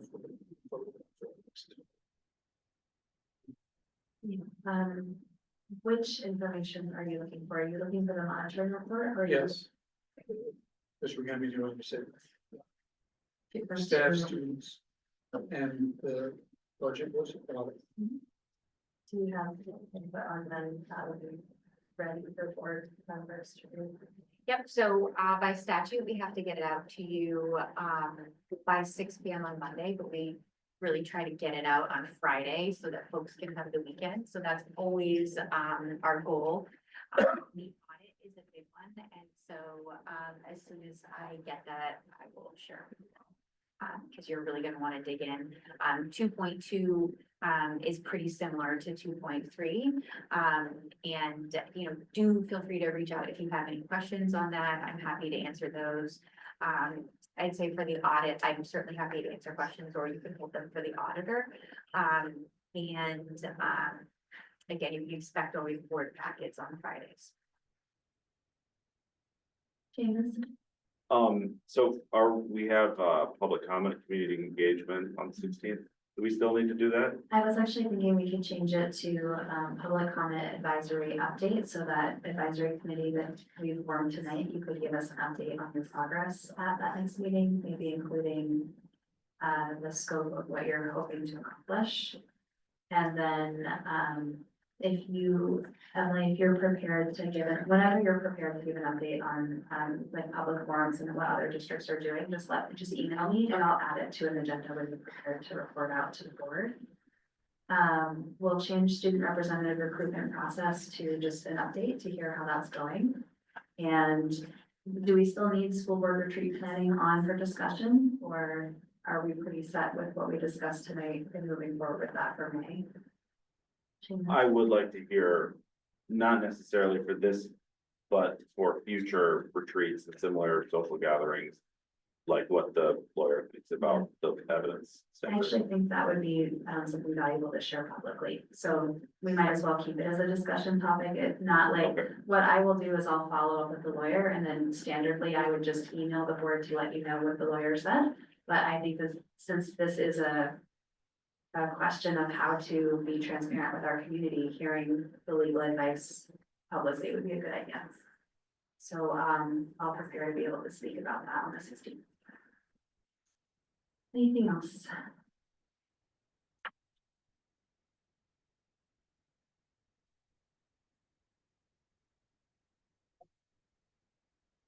That brings us to agenda item 11, consent agenda. Are there any questions about any of the items on the consent agenda? James? So was this the spreadsheet that had all of the listed out? Like pro care, therapy, for example, all that stuff? Are you speaking about the vacancy orders? Yeah, I think so. It was in the spreadsheet. I was just wondering why pro care therapy is listed like other professions or. Yes, we're consulting with them. They're a temp agency.